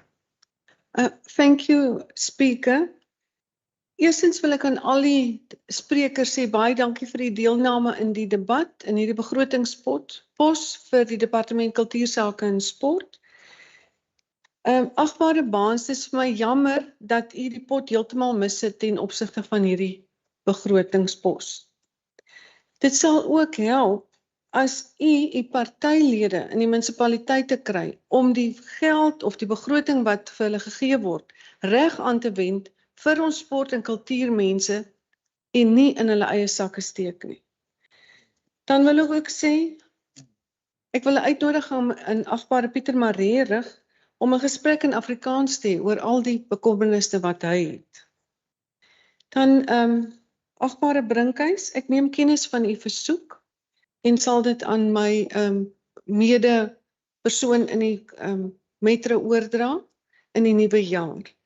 En dan ook Honorable Makamba Botha, al die sprekers het 'n bekommernis oor die fasiliteite in die munisipaliteite oor ons sportfasiliteite uitgespreek. U moet onthou dis primêr die verantwoordelikheid van die munisipaliteit om die fasiliteite daar te stel. In sommige areas kan ons help met ons mikfunding, maar primêr is dit die verantwoordelikheid van die munisipaliteit. Dan aan agbare Regan Allen, baie dankie vir jou oorsig, your support and passion for this vote. And may you all have a safe and joyful festive season. I thank you. Speaker, may I address you on a point of order? Baie dankie, agbare Minister. Honorable members, we will now, that concludes the budget vote. Speaker, can I address you on a point of order? In the speaker's list. You may, Honorable Maree, what's your point of order?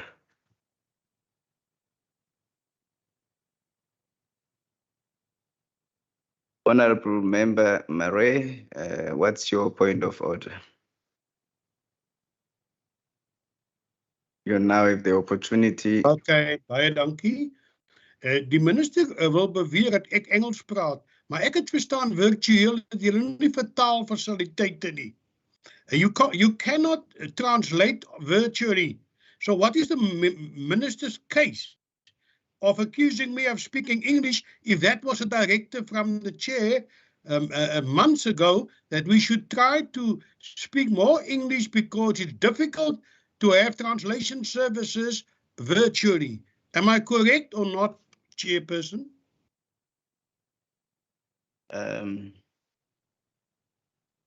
Thank you, Honorable Maree. I'm trying to establish what the issues are because we have the virtual translation, whether it's in a physical setting, which is the hybrid venue here in the chamber, and of course in the virtual platform. I think you may just need guidance to set that up. Our IT will make contact with you, but we have a very functional system, one of the best in the world, this provincial parliament. So we'll definitely help you.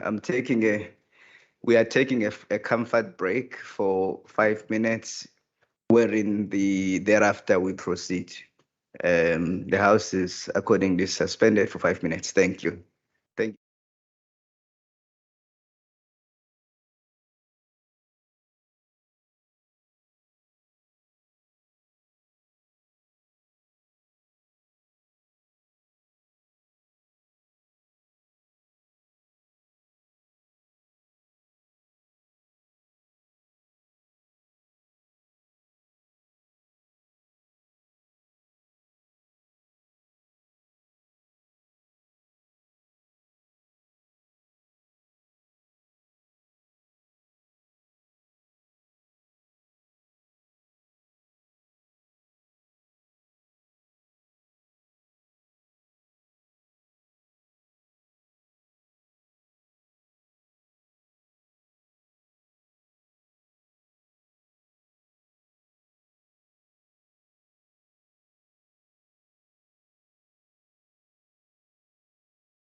Come back and thank you very much for your indulgence.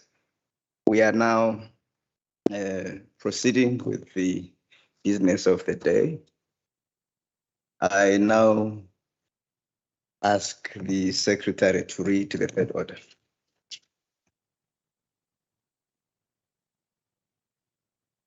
Debate on vote 11, Agriculture, Western Cape Adjustment Appropriation Bill. Thank you, Mr. Stemele. Honorable members, I recognize the Honorable Minister of Agriculture, Dr. Mayor. Honorable Speaker, Honorable Deputy Speaker, Honorable Premier and Cabinet colleagues, Honorable Leader of the Official Opposition, Honorable Leaders of Opposition parties and Honorable Members of the Western Cape Legislature and all those watching online. Honorable Speaker, I rise today to table the Western Cape Department of Agriculture Adjustment Budget 2021. Honorable Speaker, on the 29th of March 2021, I tabled the main budget, a budget that offered real hope of 909 million rand.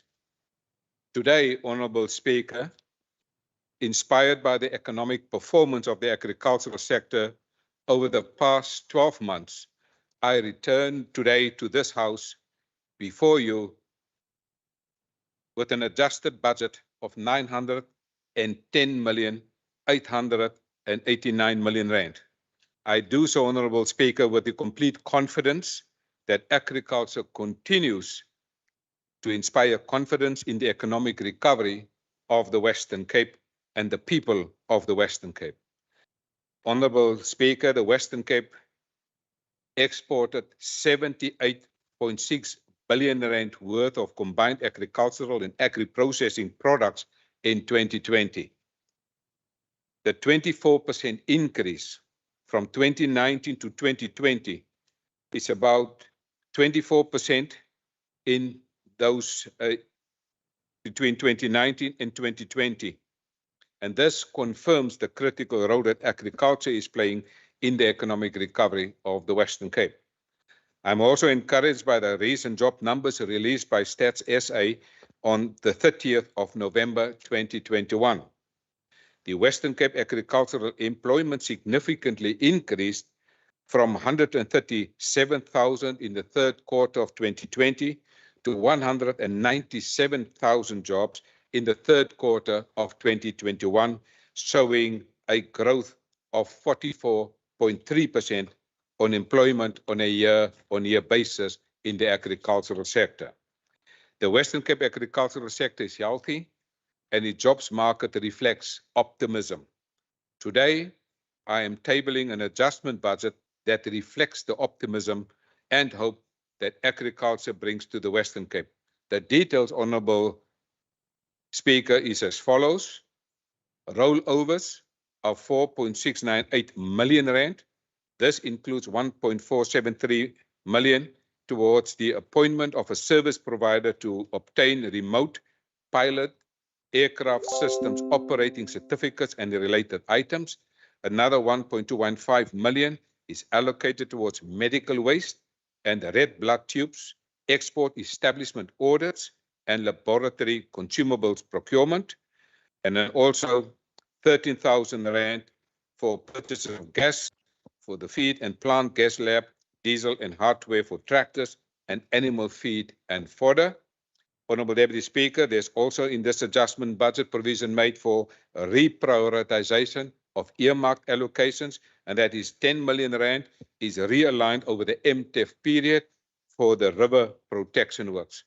Honourable Speaker, there's also provision made in this adjusted estimates revenue retention in the year 2020-21 of an amount of 604,000 rands towards computer and biometric equipment and power generators in Program 1, and also 762,000 rands towards a map printer, pumps and nursery and drones for Program 2, 78,000 rand towards computer equipment, Honourable Speaker, for Program 3, and 700,000 rand towards nitrogen generator at CRT section for Program 4.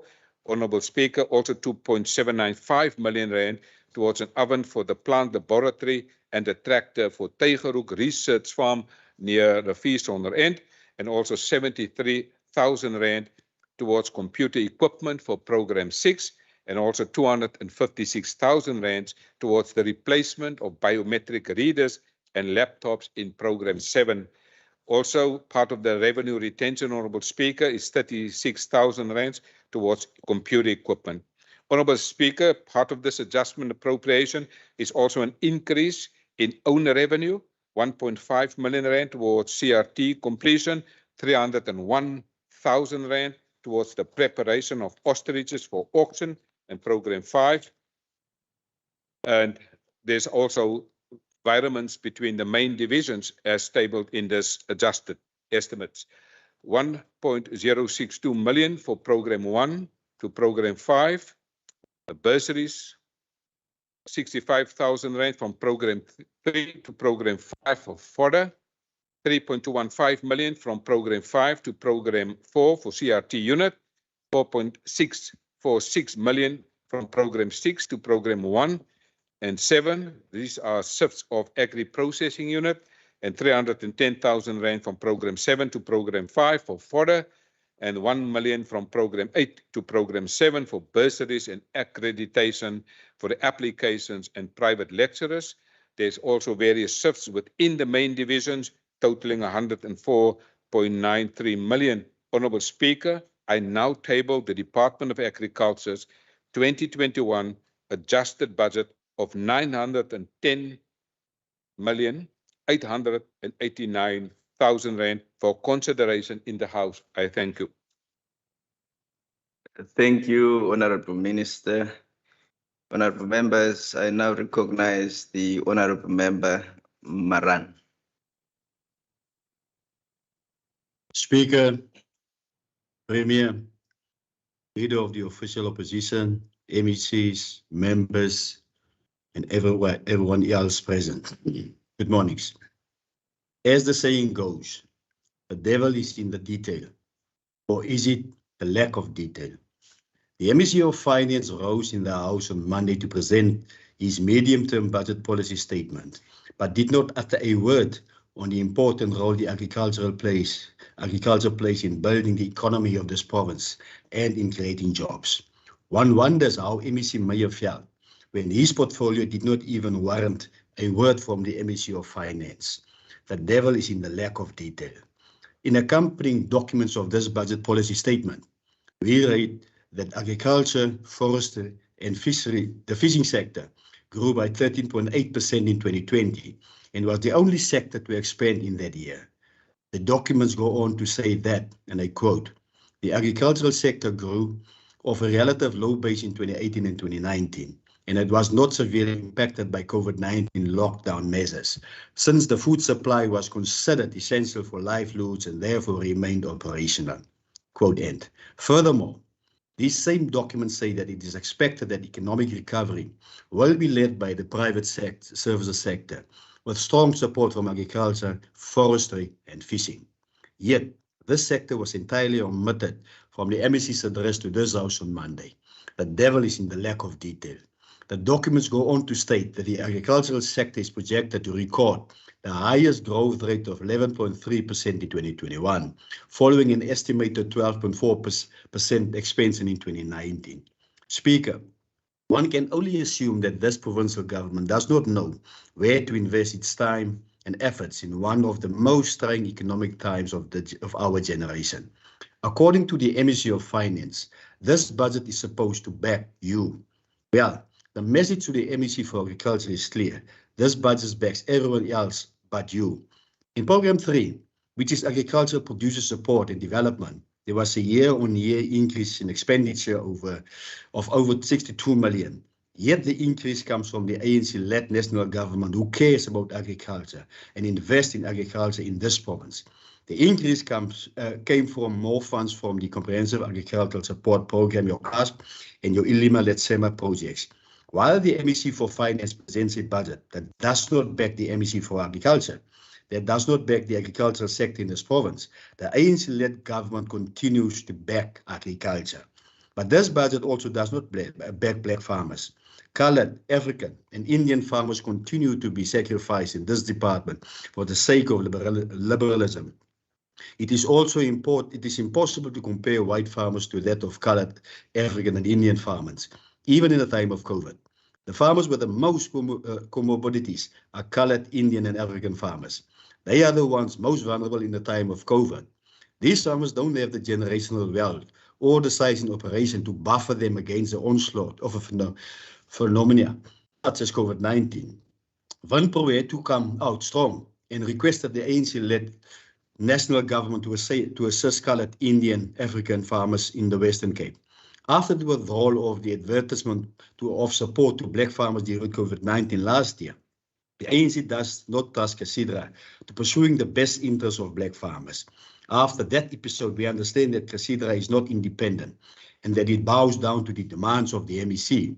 The ANC simply does not trust Casidra with cash funds, which must be going to colored Indian and African farmers, not after last year's episode. Speaker, 1 million rand is taken away from worker development to procure computers, equipment procured for official duties.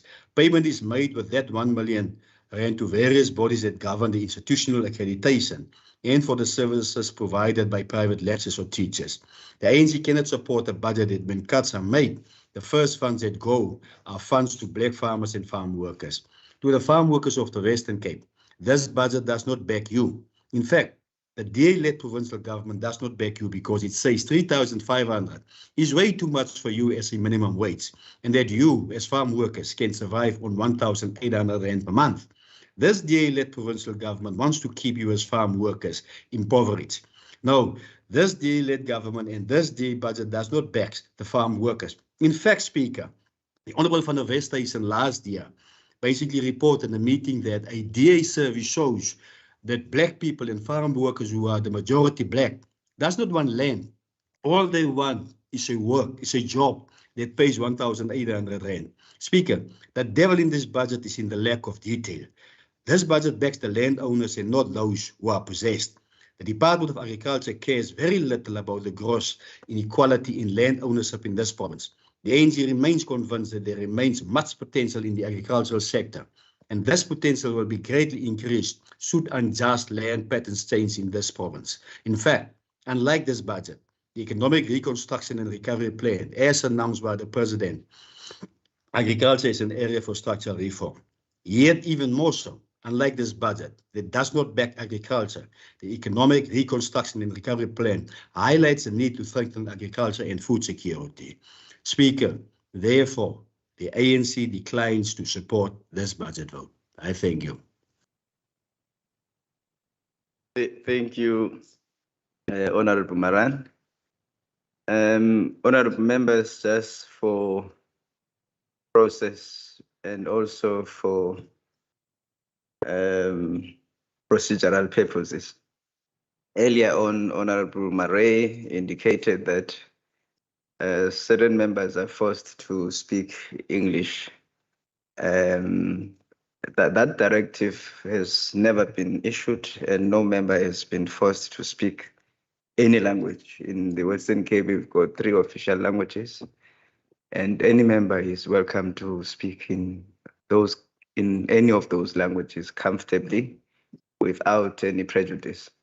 And as such, I want to indicate that in the chat room, as I indicated earlier, I gave an instruction to the administration, in particular the ICT team, to assist the Honorable Marais so that he is able to connect, and that has been achieved. But equally in the chat room, for all members who wish to use any of the 3 official languages, you may click in those links that are in the chat room in order to access one of those for the purposes of this meeting. And of course, you can save them for future meetings, but they've always been there for that purpose since the introduction of the hybrid sessions. Now, may I see the hand of Honorable Marais. Honorable Marais, is that a point of order? I just spoke to the Secretary, Speaker, yes, and he confirmed that it's now possible in virtual settings to have translators, but the person who wants to be translations must have 2 devices. Now, my people in the townships don't have 2 phones, 2 laptops in order to access that with provision you've just stated. And it's not true what you are saying. Committees were told, and I'm serving on most committees, to speak English because they don't have translation services. If it has been changed subsequently, we as members were never informed that there's now available. But the public need 2 devices then to listen to translations. That is the truth, as from the Secretary of Parliament a few minutes ago to me. Thank you, Honorable Murray. That is certainly not a point of order. This matter has been addressed, and you all as members get your salary, get your airtime and devices paid for by this parliament. So that means you can buy 2 and you'll still be able to pay from parliament. So I don't think the honorable members are in any way prejudiced or disadvantaged. I think the other issue that you've raised is for the POC and for the speaker to deal with using other mechanisms, and the whippery and the members of the POC are appraised of the processes, and we've made so much progress as this parliament. So let us just park that one aside. We can always deal with it at some other stage, but this now has been addressed for members to be able to access these and other meetings of this parliament. Any other issue, the speaker is there to deal with them, not necessarily in this session. Thank you very much, Honorable Murray. Let us proceed. I now recognize Honorable Makamba Poche. Thank you, Speaker. The aim of this department is listed as being to unlock the full potential of agriculture to enhance economic, ecological, and social wealth of all people in the Western Cape.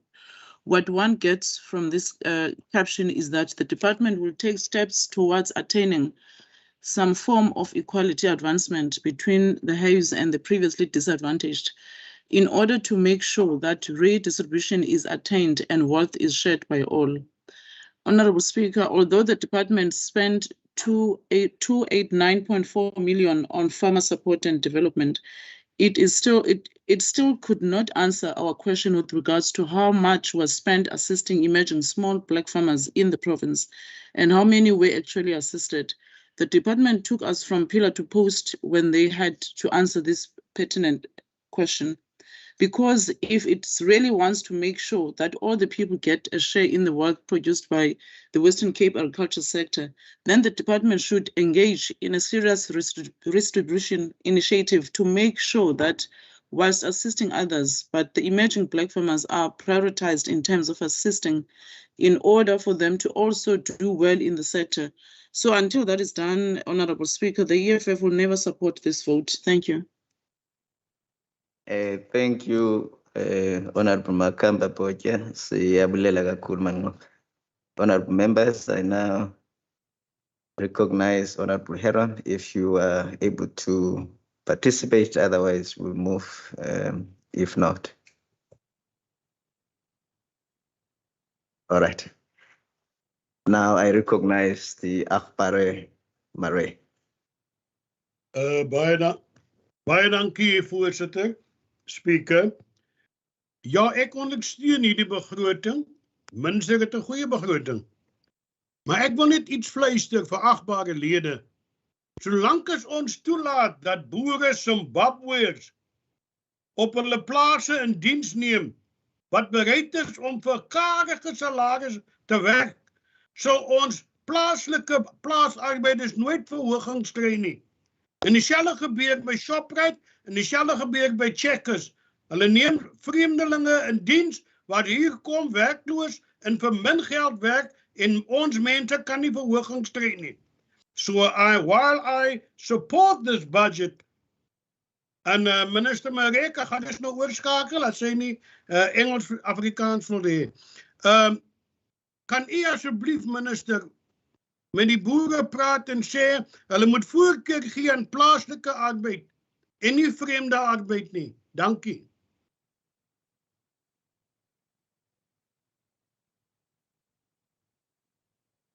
Thank you, Akbare. Honourable members, I now recognize Honourable Brancase. Thank you very much, Speaker. Speaker Al-Jama does not vote, does not support this vote, and until the agricultural department is not going to assist in agricultural education for high school learners, especially matriculants, Al-Jama, we do not support this vote. Thank you, Speaker. Thank you, Akbare. Brancase. Honourable members, I now recognize the Honourable Van der Westhuizen, the chairperson of the Standing Committee. Akbare. Honourable Speaker, Honourable Ministers, I rise to speak on note 11 of the Adjustments Appropriation Bill. While the net adjustment in the bottom line of the budget is less than 0.2%, there are a number of changes to the budget that should be mentioned. I will restrict myself to some of the larger amounts. An amount of almost 4.7 million was rolled over from the last financial year. This amount is made up of 1.47 million, which will be spent on the department's training program for the certification of operators of the remotely piloted aircraft system, more widely known as drones. 1.2 million rand of this is to be spent on expenses related to the management of waste, classified as medical waste, export establishment audit and laboratory consumables for the veterinary services. Just over R1 million will be spent on fodder, diesel and repairs to implements under the program technology and research development. An additional amount of 414,000 will be spent on meals of students studying at Elsenburg and 562,000 towards a service provider for social research amongst agri workers. When referring to the earmarked funds, it should be noted that an amount of 10 million rand over the medium-term budget framework will be reprioritized for river protection works. Of this, 6.04 million is proposed to be spent during the current financial year in order to lessen the risk of flood disasters. Additional revenue retained in 2021 will allow 406,000 rand to be spent on computers, biometric equipment and power generators under Programme 1 called Administration. 762,000 will be used to purchase a map printer, pumps for the nursery and additional drones under Programme 2 known as Sustainable Resource Use and Management. A further 443,000 rand will be spent on the purchase of computer equipment. An unexpected and unbudgeted increase in revenue generation during this financial year will allow the department to now spend an additional 1.5 million rand on the completion of the chemical residue testing facility and 300,000 to prepare ostriches bred by the department, and that will be auctioned to farmers that want to increase the quality of the gene pool of their breeding pairs. An additional amount of more than 10 million rand is now budgeted for alien clearing and fencing under the land clear project. An additional 1.9 million will also be spent on machinery and equipment under the same project. I previously referred to 10 million rand over the medium-term budget framework for river protection works. An amount of more than 10.4 million is budgeted for infrastructure spending in support of the Comprehensive Agricultural and Support Program, or CASP funding. As members would have heard during previous budget debates and information sessions, the Public Service Wage Agreement resulted in additional costs of employment not initially budgeted for. Temporary vacancies within the department, however, resulted in a net decrease in the expected cost of employment of 10.7 million over the current financial year. An amount of more than 4.3 million will be spent on repairs and maintenance of the irrigation system at Elsenburg, security, and for online access to journals and magazines. More than 1.4 million is now allocated as an additional contribution to the Western Cape Prestige Agri Award ceremonies in regions as well as the final ceremony. All in all, an amount of almost 18.7 million will be spent on machinery and equipment, improving the department's ability to support agriculture in the Western Cape. This amount includes expenditure related to delays in the delivery of spare parts for repairs to farming equipment. Software licenses will amount to 1.293 million. The adjustment budget also allowed the department to now budget some 500,000 for the operational budget of a new Deputy Director General in a post that was not funded before the appointment. The message from national government is that it is preparing itself to transfer all agricultural colleges from provinces to the national department. A number of staff members of the department involved with training has therefore been moved to other programs in terms of their partial allocation of cost centers. This has also resulted in significant movements between program budgets, yet with no net effect on the department's budget. Honourable Speaker, the agricultural sector is an extremely important sector in the Western Cape, and we can justifiably be proud of its international competitiveness. And I'm grateful that the Honourable Maran also acknowledged this in his speech. The Western Cape is in no small way contributing to food security, to our agricultural exports, and is therefore assisting our balance of payments. Minister Meyer often refers to the fact that our agricultural sector is particularly export focused, with it contributing more than half of all agricultural exports. We are not denying the skewed ownership patterns in agriculture. Honourable Dugmore referred to this yesterday in the House, and as expected, Honourable Maran harped on this theme today. What our honourable members of the ANC omitted to acknowledge is that it is the National Department of Rural Development and Land Reform that is mandated by the Constitution to lead us in this challenge. The figures presented by Honourable Dugmore actually highlighted the dismal record of the National Department in land reform. Our honourable ANC colleagues are also silent on the fact that due to its repeated failures to spend its budgets, National Treasury has been decreasing the department's budget annually. This is the Department of Land Reform. Honourable Marais, member of this committee, received an assurance in our committee last year from national officials that the Trankra lands covered by legislation dating back as far as 1998 were to be transferred to the affected communities by March of this year. Has this happened? No, nee, nichts, nein, hi. But the biggest irony is that the leader of the opposition refers to skewed ownership patterns when it's his party policy not to transfer ownership to land beneficiaries. The Democratic Alliance, both in the province and nationally, have highlighted repeatedly cases of maladministration, bribery and corruption in that department. We've also seen, just as in some other countries, that the politically connected has a better chance to be given access to land. Honourable Dugmore should hang his head in shame about the lack of transformation and not blame the Western Cape for his party's failures in this regard. Honourable Maran complains about a lack of detail in the adjustments budget. I can assure him that both the Minister and Head of Department, Dr. Mugali Sebopetsa, and his staff are always willing to respond to questions, as they did late last night and early this morning when I wanted them to fact-check my understanding of the adjustments budget. Honourable Maran, these people are justifiably proud of their work and would love to share their achievements with you. You are also welcome to propose resolutions asking for the information that you are lacking or lacking in understanding. At least in this province, MECs, unlike their counterparts in other provinces and at national level, respond to questions from opposition members. The Western Cape's Department of Agriculture does a great job of supporting agriculture in general, but particularly in its support to farm labourers and to emerging farmers. I've already referred to the additional support for the Agri Worker Awards.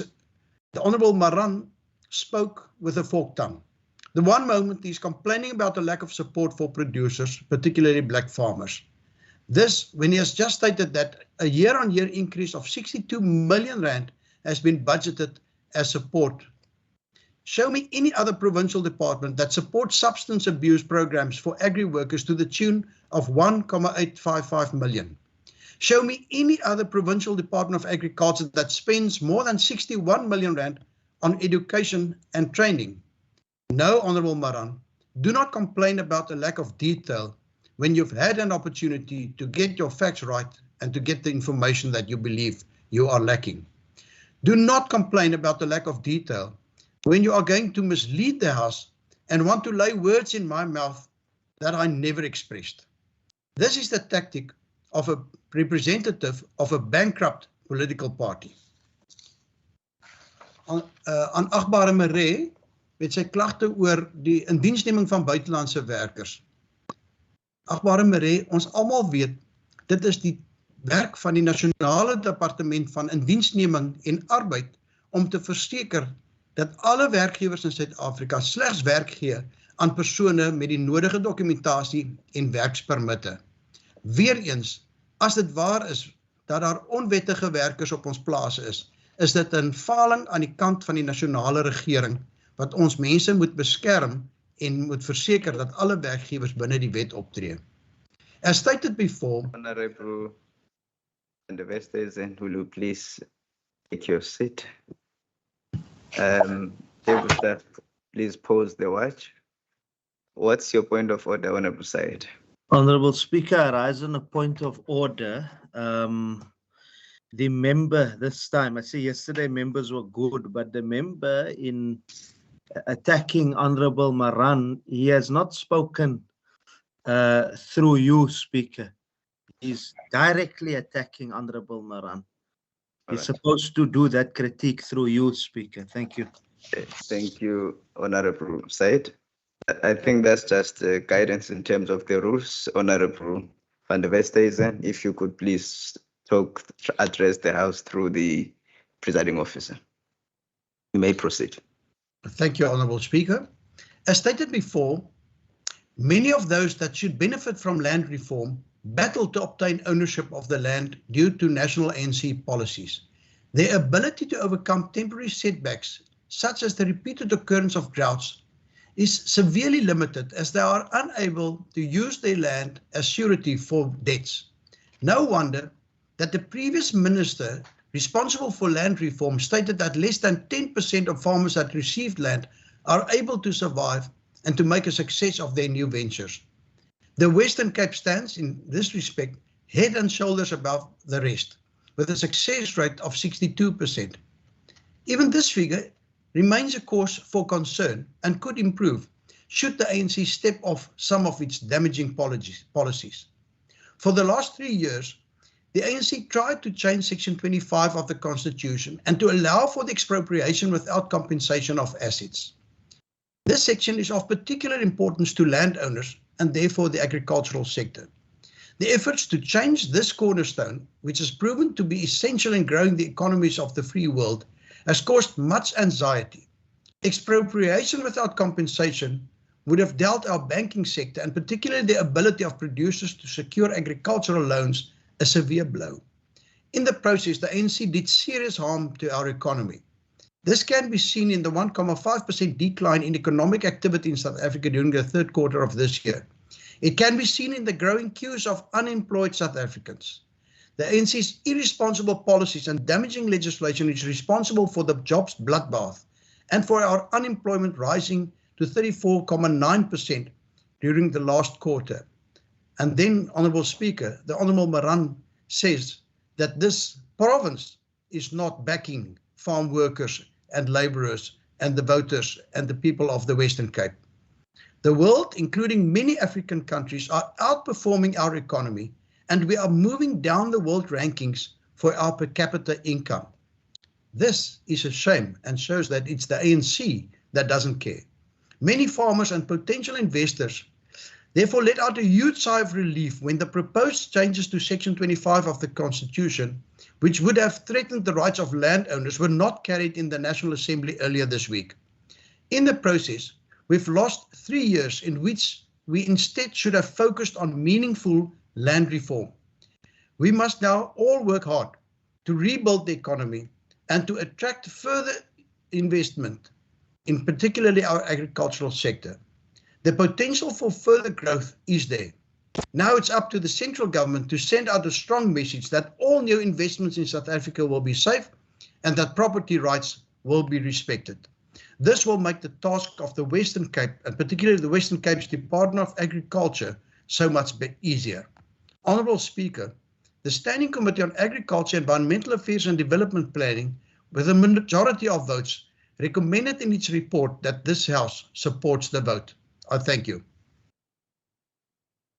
Thank you, Honourable Van der Westhuizen. Honourable members, I now recognize the Honorable Minister.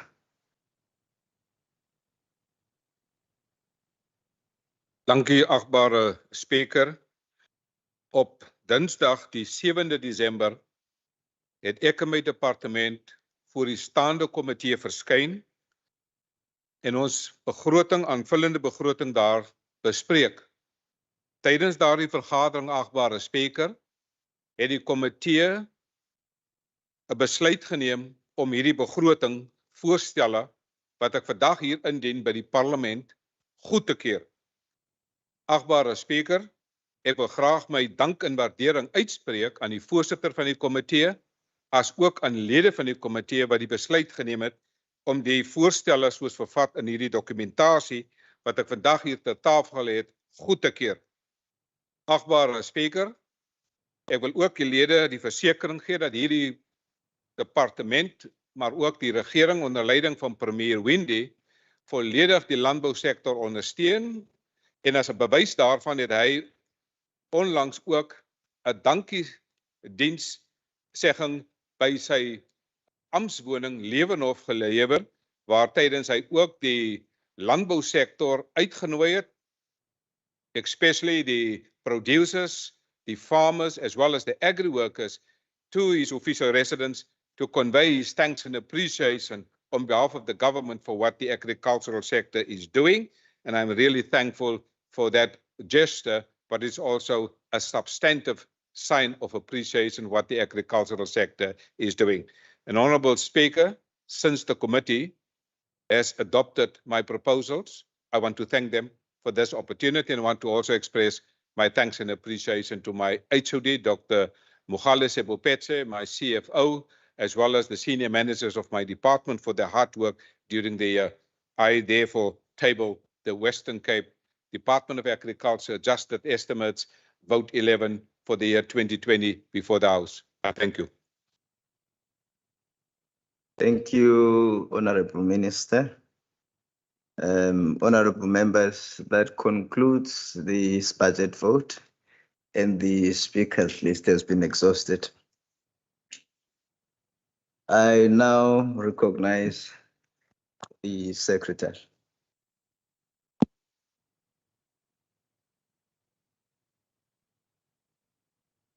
Begrotingspos 9, omgewingstake en ontwikkelingsbeplanning, Wes-Kaapse aansuiweringsbegrotingswetsontwerp W6/2021. Thank you, Mr. Secretary. The honorable members, I wish to recognize the Minister of Environmental Affairs and Development Planning, the Honorable Minister Prede, the Minister. Honourable Speaker, Honourable Premier, Honourable Members, ladies and gentlemen, thank you and good afternoon. I wish that we could say that we are meeting under different circumstances than our previous meeting, but unfortunately, this is not the case. With the new variant and number of infections slowly rising again, we are still in a time where the coronavirus continues to create major challenges on a global scale. The Western Cape government has also had to deal with challenges, and many departments are severely affected by this pandemic.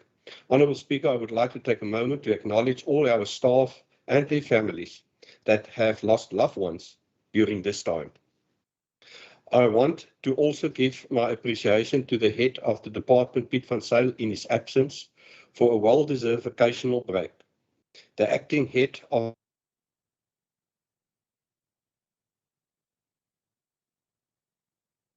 It does appear that the Honorable Minister has just been kicked out of the system. If we could kindly connect him again, IT. Yeah, that was just bad network. Honorable Minister, are you back? Akbara Minister, you may proceed. You were kicked off by your connectivity. It was bad network.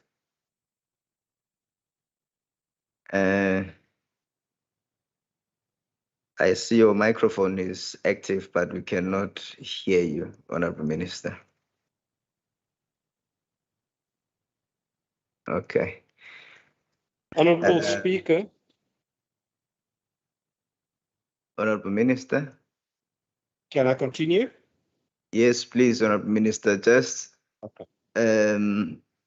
look for a comfortable space in terms of connectivity so that you do not get cut off. Henceforth, you may proceed. Yeah, it seems like on my side the connection is quite good, but I will try my best. Oh, okay. Honourable Speaker, I want to also give my appreciation to the head of the department, Piet van Zyl, in his absence, for a well-deserved occasional break, to the acting head of the department, Ayub Mohammed, Dr. Razina Omar, the Chief Executive Officer of Cape Nature, as well as the Chairperson of Cape Nature Board, Professor Denver Hendricks, for their ongoing leadership and commitment during these challenging times. Honourable Speaker, the staff of the department and Cape Nature has gone beyond the call of duty to ensure that the mandates and performance areas are met. I really want to thank them all. Honourable Speaker, we are all acutely aware of the current fiscal constraints that we have on the national level. Maar ek wil nou As the die 15 betaal weer. Order, Honorable Minister Marais. Thank you. You may proceed, Honorable Minister Bridel. We apologize for that. As a department and entity, we had to make major changes and budget cuts to ensure we comply with National Treasury directives. This inclusive of the previous budget reductions that the department and Cape Nature had to make, has put severe strain on the way we do business. Honourable Speaker, we had to relook the way we do business to ensure maximum output and continuation of service delivery to the public. The total allocation for the vote has decreased by 4,645,000 rand from 570,062,000 rand to 565,417,000 rand. This includes a reduction of Cape Nature's budget with 2 million to 286,757,000 rand. Speaker, you are undoubtedly aware of the current situation in drift sands, and we have had to allocate an amount of 4 million for the required security funding for the drift sands nature property. As a department, we have had to reprioritize operational costs to contribute towards the overspending of compensation of employees due to the implementation of the 2021 wage agreement amount to 1,749,000 rand. The department currently has 12 ambient air quality monitoring stations located across this province. Overall, the air quality monitoring results shows that the province's air quality is generally good. The department has prioritized the replacement and aging infrastructure in the Western Cape ambient air quality monitoring network over the MTF period to ensure that air quality measurements continue to inform air quality planning and to address complex air quality challenges in this province. This reprioritization, together with water quality equipment and IT equipment, amounts to 4,146,000 rand. Honourable Speaker, the key vote policy priorities informing the department's 2021 to 2024 medium-term expenditure framework are to enable the province to achieve a more resilient and sustainable environment, which will empower the inclusive and transformative spatial economy. As public representatives, we are working for the citizens to ensure that we are changing their lives for the better. We are striving to find innovative ways to deal with budget constraints and the current challenges we are facing due to the worldwide pandemic. I want to thank the Department and Cape Nature again for their continuous work that they are delivering on. Honourable Speaker, I also want to take this opportunity to thank the members of the Standing Committee who supported the adjustments budget. I want to thank the Chairperson of the Standing Committee of Agriculture, Environmental Affairs and Development Planning, Mr. Hendrikus van der Westhuizen, and his members of that Standing Committee for their ongoing support of the Department and Cape Nature. I also want to thank my ministry staff, under the leadership of Marius Duran, for their continuous support. And with that, I table the adjustment budget. I thank you. Thank you, Honourable Minister. Honourable members, I now recognize the Honourable Member Maran. Speaker, thank you. Speaker, before I arrived at ANC stance on whether they support or not support this particular vote, let me use 1 minute of my 12 minutes just to clear one issue. When the Honourable van der Westhuizen have spoken, and the same member previously have lied to this house, saying that when I was 3 years old, I was a member of the DA. And up till today, you cannot provide that information. So therefore, Speaker, you cannot trust when they speak. The same member in a land debate chair quoted a survey that was done by the Centre for Development Enterprise, CDE, on instruction of his party, claims that the outcome of that particular survey is that only 9% of black people who are not farmers have aspirations to farm.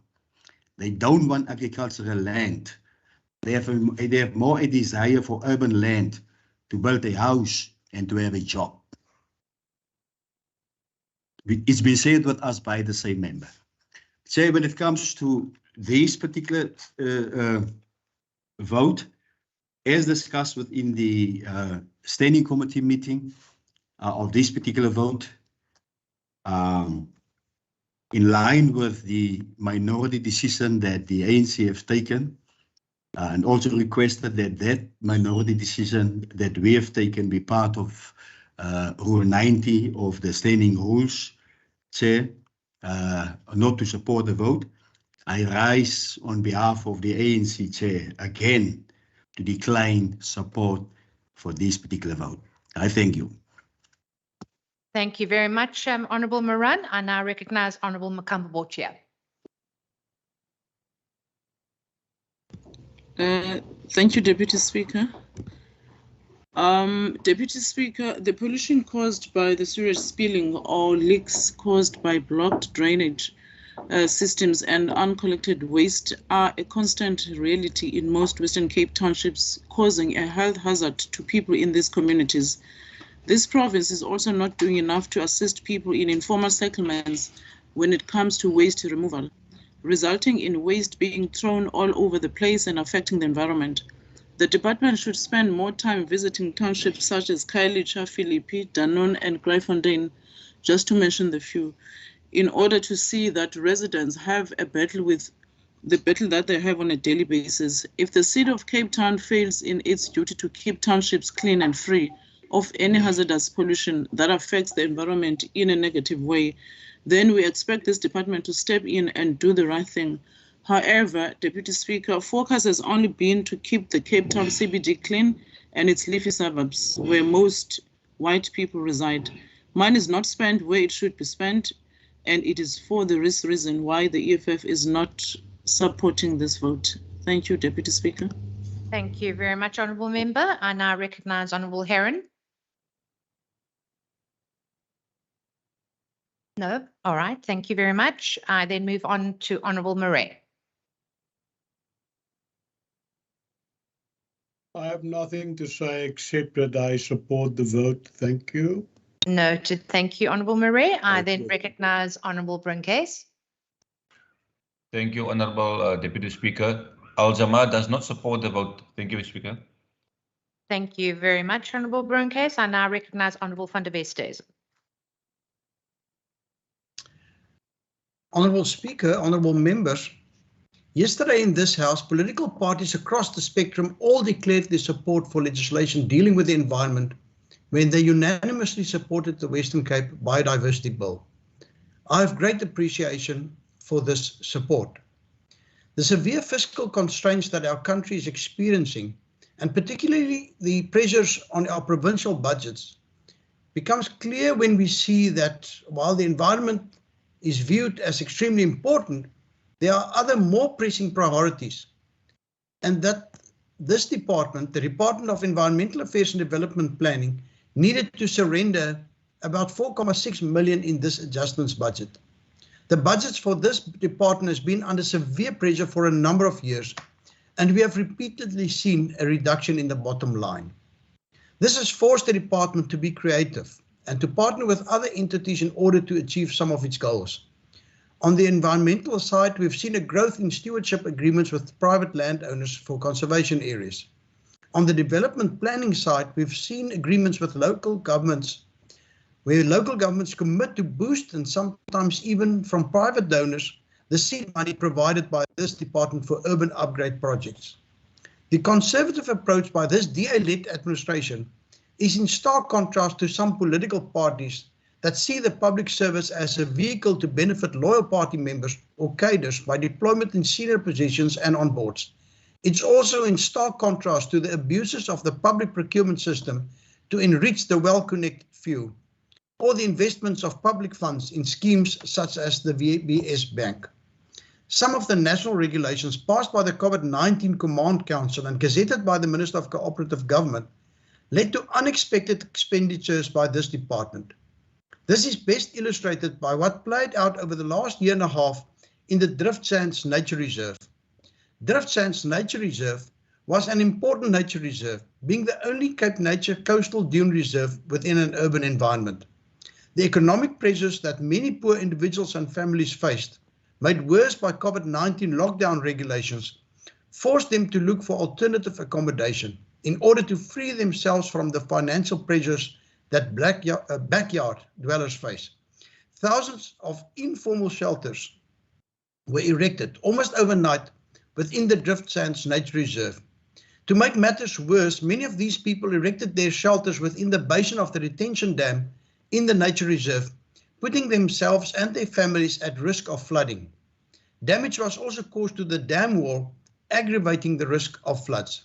Cape Nature tried to protect the nature reserve, and particularly those areas that have been identified as not suitable for human settlement, through fencing, legal actions, public liaising, etc., but to no avail. Fencing was found to be impractical in the soft sandy soils of the reserve. And it is general knowledge that the disaster regulations determined that no one could be moved without the provision of alternative accommodation, something for which Cape Nature just does not have the budget or the mandate.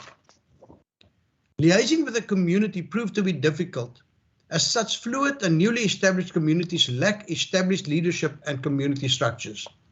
The efforts to save the nature reserve, to liaise with the communities and to protect the danger areas resulted in expenditure of about 4 million rand that the Honourable Minister Bradell referred to.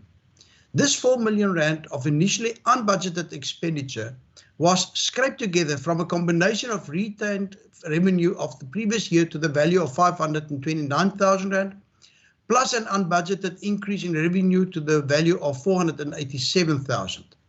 Cutbacks on the procurement of goods and services, including under the program for the member of the Executive Council, senior management and corporate services, allowed an additional 676,000 to be added to legal costs.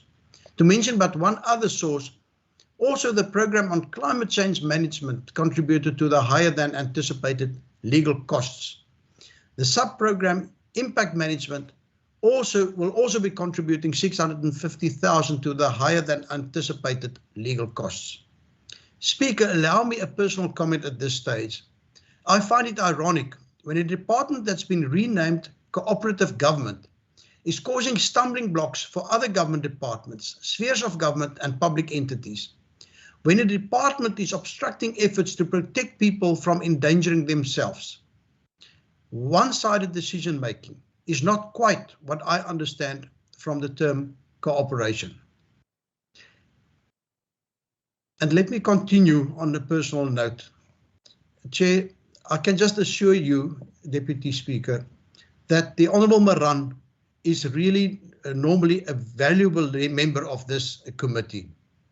Hy tree nie altyd op asof hy aaptwak gerook het nie. Ek weet nie waar hy daaraan kom dat ek sou gesê dat hy op die ouderdom van 3 jaar al 'n lid van die Demokratiese Alliansie sou gewees het nie. Om die waarheid te sê, toe hy 3 jaar oud was, was daar nog nie so 'n party nie. Maar voorsteur, ek besef dit was 'n lang jaar en ons is maar almal moeg en ek dink mense maak ernstige foute op hierdie stadium.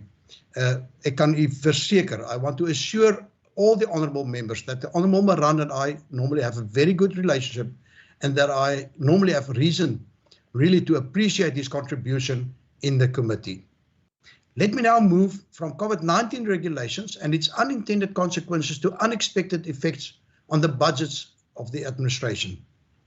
In studying the adjustment budget of this department, it is interesting to note the effects of COVID-19 resulting in staff often having to isolate and to work from home.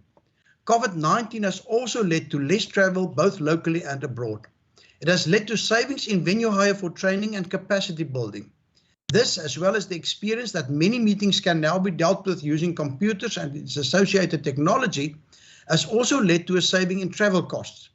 Even the photocopiers in the offices are being used less, as staff are now forced to read documents on computer screens and to shift towards filing in electronic depositories. This is underscored by the unexpected savings in those budgeted amounts.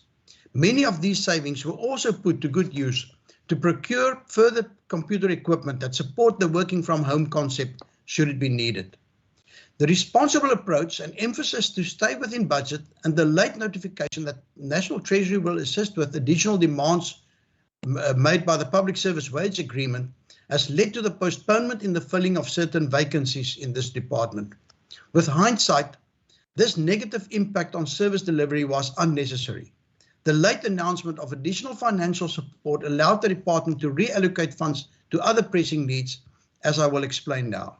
The Department of Environmental Affairs and Development Planning also needs to closely monitor water and air qualities.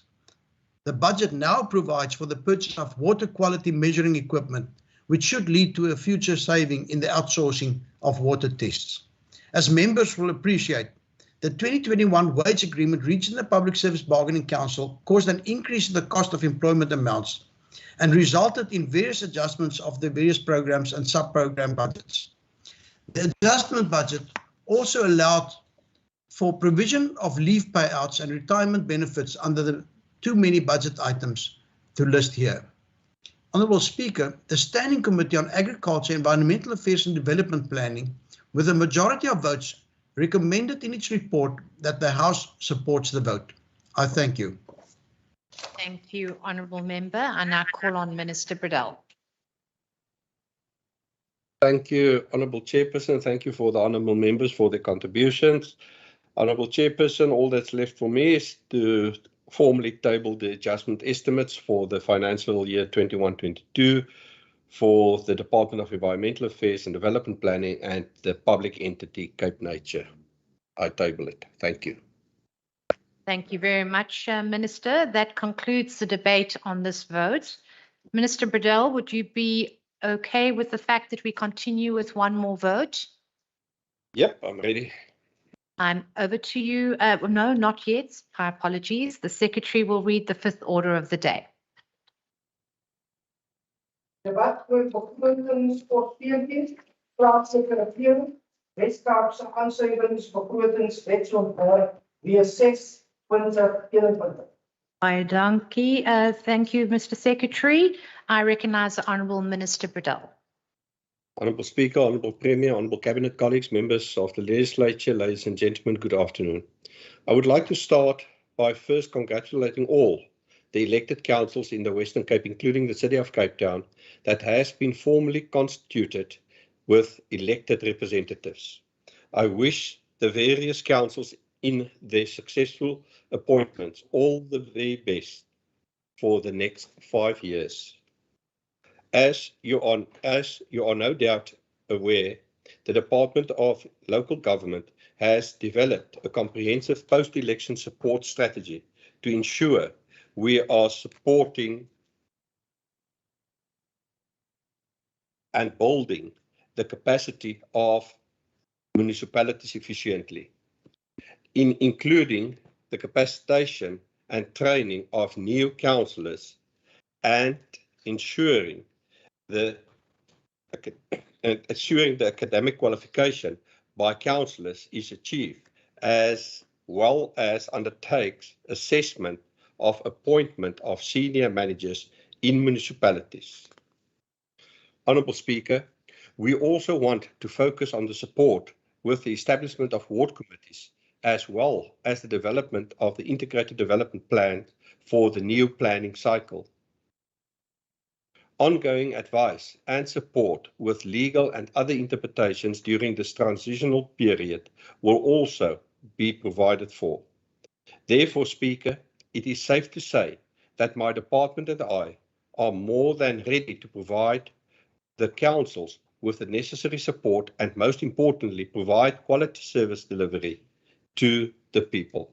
I also want to thank the voters who played the most important role in our democratic elections. Honourable Speaker, according to the Municipal Finance Stability Index report, the best performing municipalities are still in the Western Cape. Only 5 municipalities in the country scored above 70, of which 4 is within the Western Cape. This means that 90% of our municipalities in the Western Cape either receive clean or unqualified opinions and demonstrate truly the department's efforts and commitments to adding value where it matters.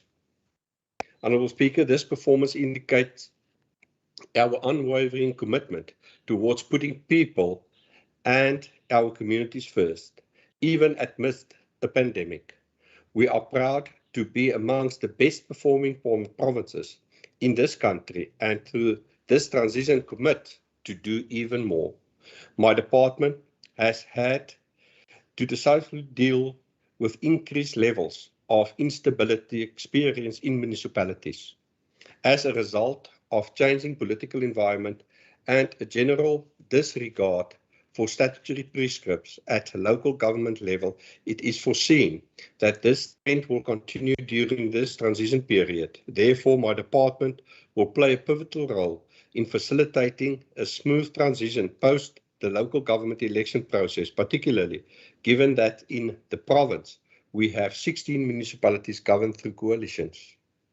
More support will be required from the department to ensure that governance and service delivery in municipalities is not negatively affected. Also notable is the impact of COVID-19 pandemic on the financial sustainability of municipalities. This has the potential to negatively affect the ability of municipalities to render quality and sustainable services to their communities, both now and in the foreseeable future. We are leaning on our election support strategy and the work of my department in collaboration with the Hans Seidel Foundation in designing a financial sustainability model for municipalities that will assist in identifying alternative revenue streams, as well as a basket of services and minimum levels of services which municipalities should render to communities. Honourable Speaker, citizens view government as a single entity.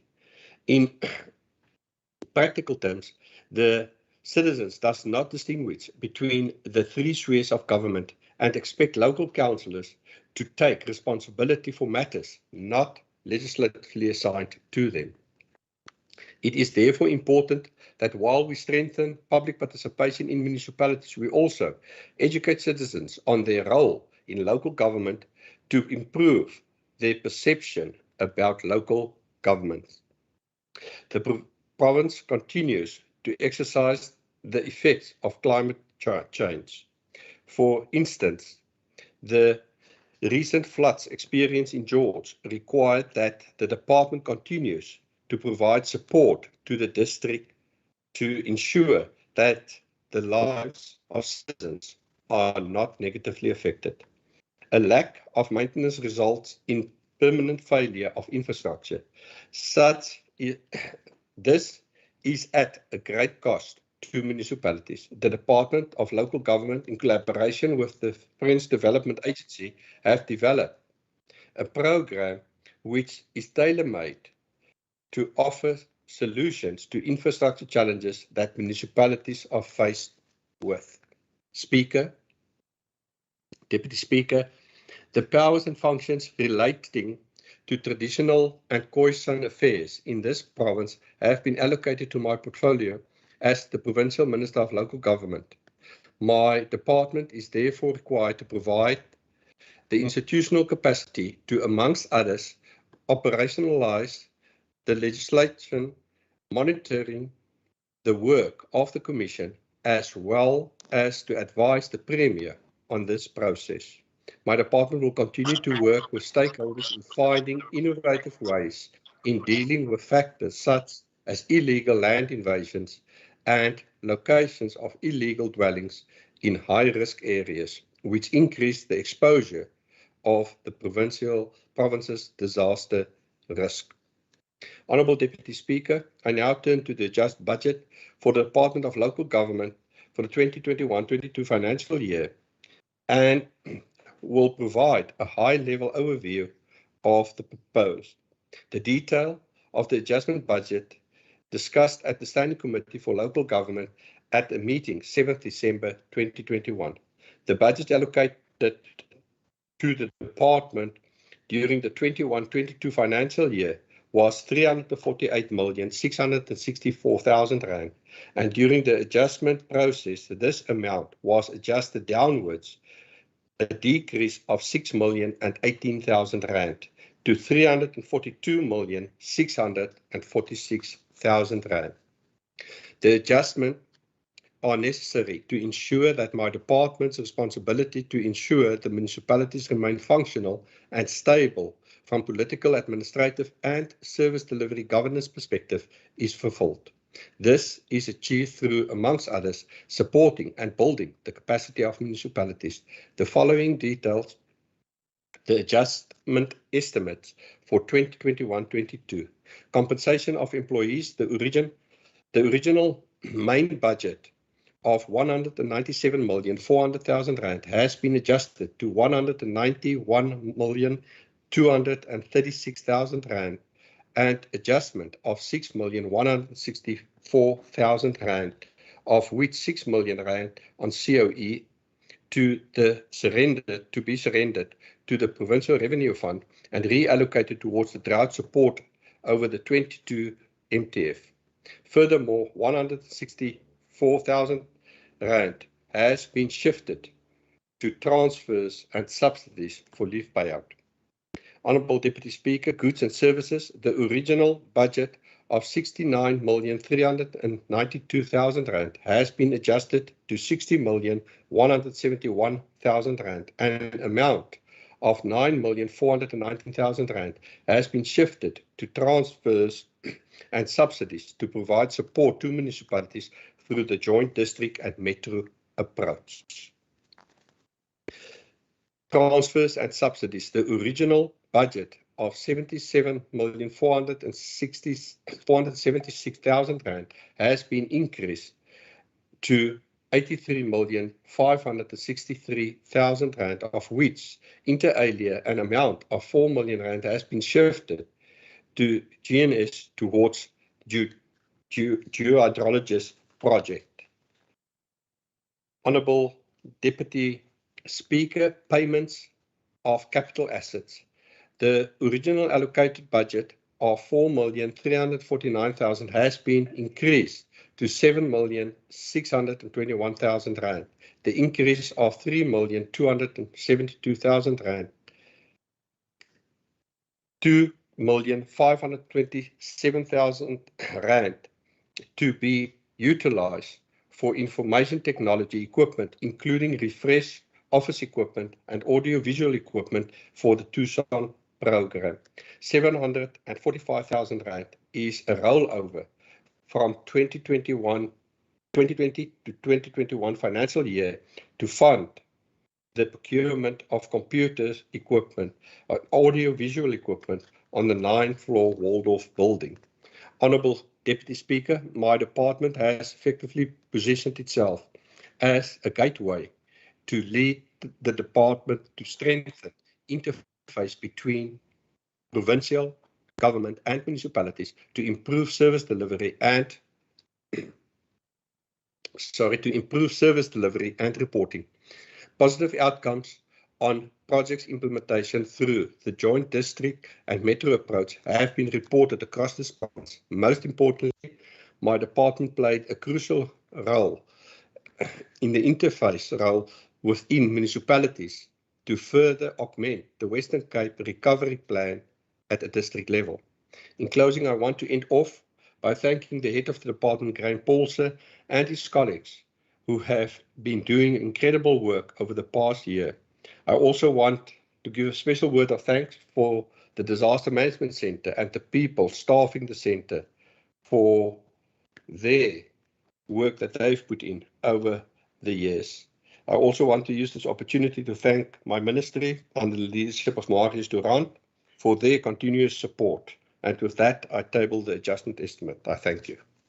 Thank you, Minister. I now call on Honourable Dugmore. Thank you very much, Deputy Speaker. I rise to indicate that the ANC does not support this particular adjustment vote and would like the House to take note thereof. Thank you. Thank you very much, Honourable Dugmore. I now call on Honourable Makamba Botia. Thank you, Deputy Speaker. Deputy Speaker, the aim of the local government department is listed as being to support municipalities in the fulfilling their development mandate and facilitate service delivery. This department saw a decrease in its budget by 6 million. Coupled with that, in the 2019-2020 municipal finance management audits, shows unauthorized expenditure across Western Cape municipalities to be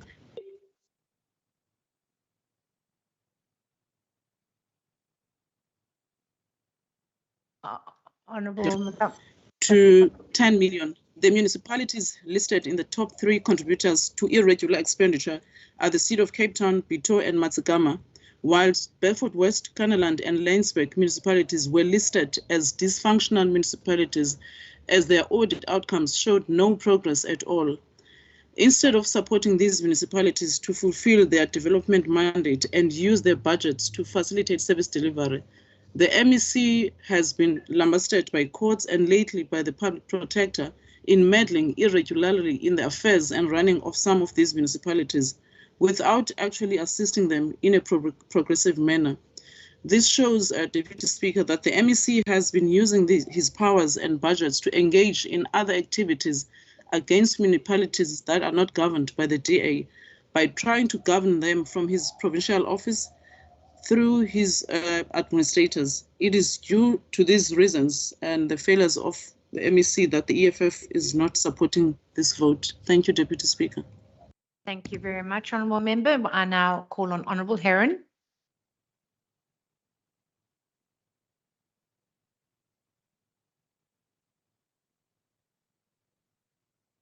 Honourable Heron not here, sorry. Then we'll move on to Honourable Murray. Thank you so much, Speaker. I think that local government, we should pity them. The Minister of Local Government has no authority, he has no influence over what type of candidates political parties is prepared to make councillors. And they are insufficiently trained, insufficiently educated, but they come there sitting in powerful positions with insufficiently qualified municipal managers. That is the problem facing us for the next 5 years. And I'm hoping that with this budget and with the training programs that we can do something about this. Insufficiently qualified staff in terms of municipal finance and in terms of Understanding budgetary control is at the root of the problem of municipalities, and I hope the Minister, in terms of cooperative governance, can resolve these problems over the next 5 years. I support the budget. Thank you very much, Honourable Murray. Honourable Brinkhays. Thank you, Speaker. Speaker Al-Jamaa does not support this vote. Thank you. Noted. Thank you very much. I now call on Honourable Murray, America. Thank you, Chair. Thank you, Deputy Speaker, and good day to the Minister and all our colleagues. I need to say from the outset, Deputy Speaker, I've been allocated 16 minutes for my speech, but unfortunately I will not be able to utilize all of it because of the lack of response from Honourable Dugmore, and also the fatal knockout blow that the Minister of Finance yesterday, Honourable David Maynier, gave to Honourable Heron.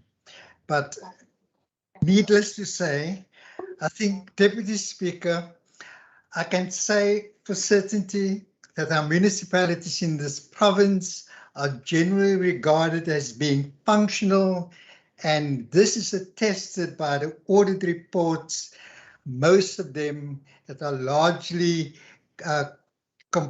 comprised of the DA and in ANC, certain ANC coalition governments are compliant with legislative and the regulatory prescripts of the Municipal Finance Management Act.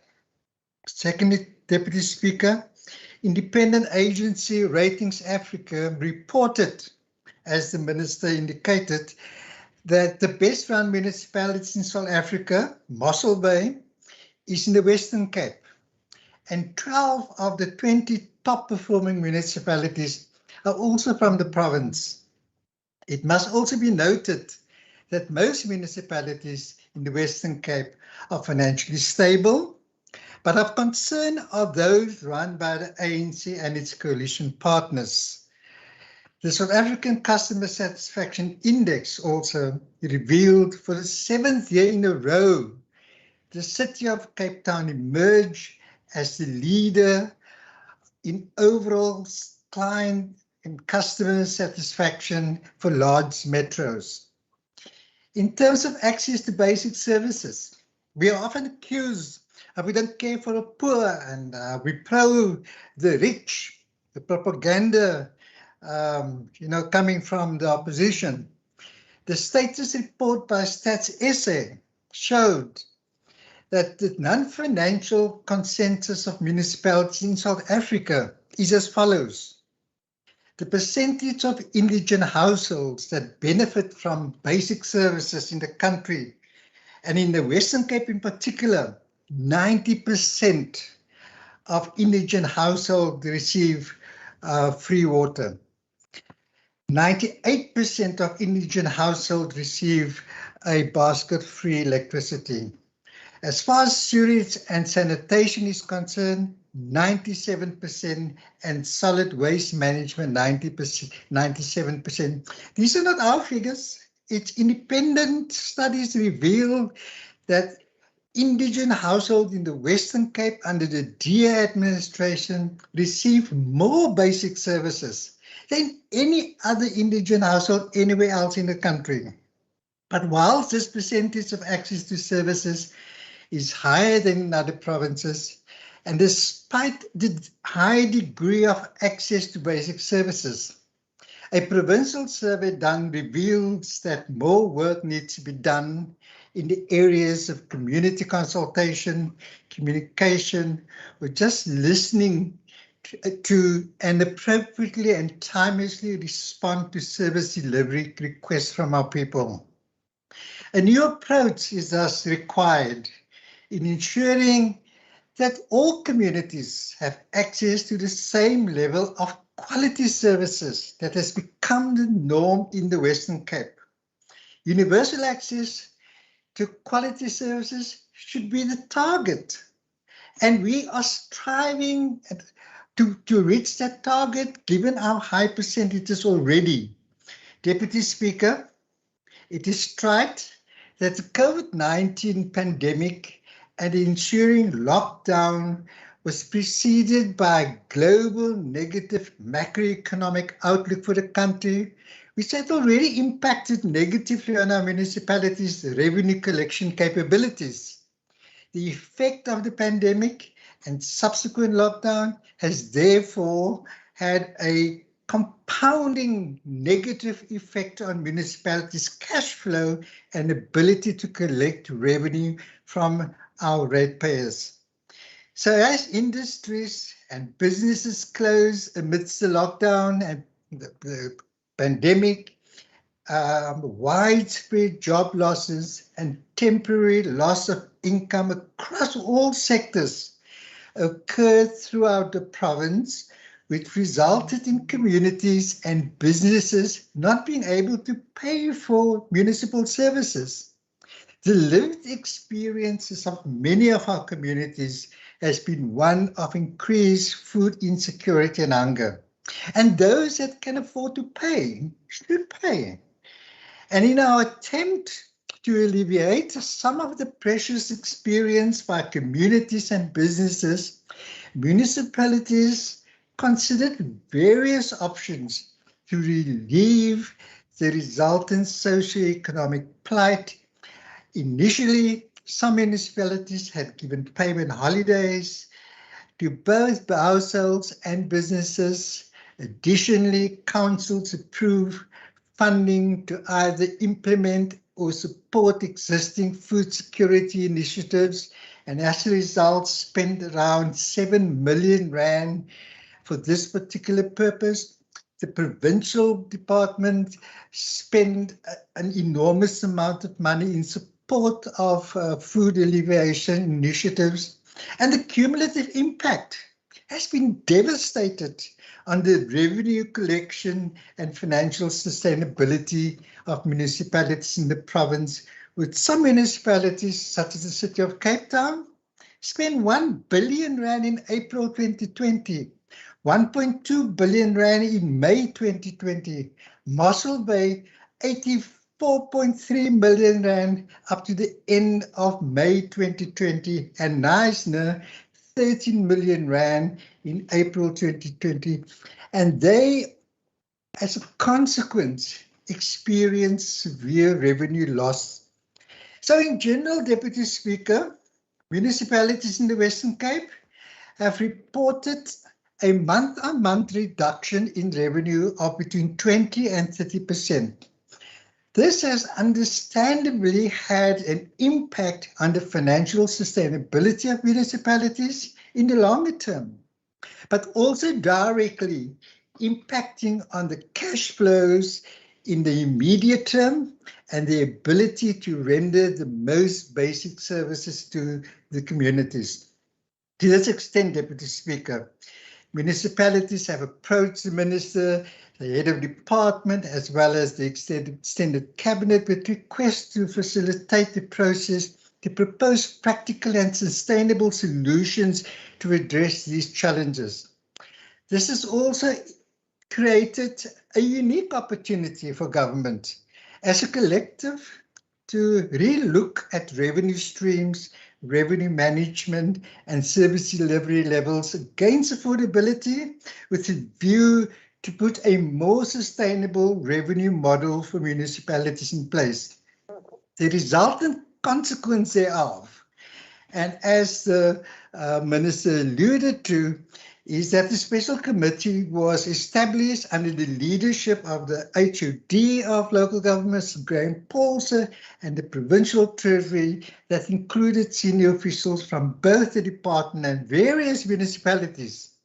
The role of the committee is to assist municipalities with revenue enhancement strategies to ensure that financial survival, taking cognizance of the new normal that COVID-19 has brought upon us. Big creditors such as Eskom and the Auditor General were approached to review payment arrangements and audit fees as an immediate intervention measures as agreed to by the committee. For the longer term intervention measures, the Department of Local Government, in collaboration, as the Minister again highlighted, with the Hans Seidel Foundation, have commissioned the University of Stellenbosch to design a financial and operational stability model for municipalities inside a new normal. This model will assist in ensuring the operation and financial resilience of municipalities during and post-COVID-19 pandemic. Deputy Speaker, the combination of uncertainty stemming from the pandemic, the high number of coalition councils subsequent to the local government elections, particularly in the Central Karoo and Kannaland, this often breeds fertile ground for impunity and a growing disregard for ethical standards and values. Coupled with a declining macroeconomic environment and a decrease in the revenue base within these localities, may contribute to increased instability in these councils. Political rivalry inherent to elections often cultivates a perfect breeding ground for political instability, which continues to compromise the integrity and stability of a number of municipal administrations after the elections. Colleagues, I urge you, the elections are over. We need to focus our energies towards delivering services to the communities that elected us. And particularly now, Deputy Chair, I want to highlight some of the adjustments in the budget. The Minister made it so much easier by, giving us an overview. The adjustment budget, as the Minister indicated, was 342,646,000 rand. This is a decrease of 6,080,000 rand. The provincial equitable share declined by 343,000 rand. So there's a reduction in administration, and the Minister gave us an overview of the composition of the deduction of 10,582,000, and that is to be realigned to support our drought initiative in the medium term policy years. Local governance increased by 11,241,000 rand, and that is in support of the new councils that come into being and to provide a host of support. And we experienced a reduction in the program of development and planning. Again, it is in line with the realignment of our drought support program. And then that, if one, cancelled all of that out, it results into a reduction of 6,018,000 rand. But other special mentions need to be made, Deputy Chair, is that there's an additional 15 million rand that is being budgeted for over the medium term to capacitate municipal councils and councillors. There is an increase of 15 million rand in the medium term to deal with the capacity of forensic services and the legal services, because as the Minister indicated that with these hung councils and, there need to be a degree of capacitation to deal with Section 106 infringements where it may, come to the fore. And the Minister, unfortunately, doesn't have a discretion about it. He is compelled by the Systems Amendment Bill Act to act. And then there's a reduction of 700,000 rand, which is a reclassification of municipal intervention funds to augment the costs incurred by the administrator appointed in the dysfunctional Kannaland municipality. And as the Minister indicated further, there's over 9 million rand. It's allocated in support of the JMD, and we know that the DDM model of the national government, the pilot project that was launched in the 3 districts, the outcome of it was not very encouraging because they have this open one plan approach, and therefore we do not follow that model, and we have a different model, and we capacitate that model with a further 9.4 million rand. So, Deputy Speaker, I want to also mention that the community development workers, an extra 257,000 rand is budgeted for to ensure its operational requirements. And we know that as a department, we get lots of pushback from municipalities where investigations are being done. And if one look at the overall support that the department provides to all municipalities, regardless of who is in control, is that in the past financial year, there's an inordinate amount of time and money spent in support of those councils who are not governed by the DA. There is money expended in Kanderland and in the Karoo, Central Karoo, Beaufort West, Matsikama, Cederberg, and it's all geared towards ensuring that those councils become functional so that they can deliver the services to our people in those areas, regardless of which party they voted for. So in closing, Deputy Chair, I'd like to thank Honourable Member, your time is up. my fellow committee members and the department and the Minister for the support they have provided us. I thank you, Deputy Chair. Thank you very much. I now call on Minister Bredell.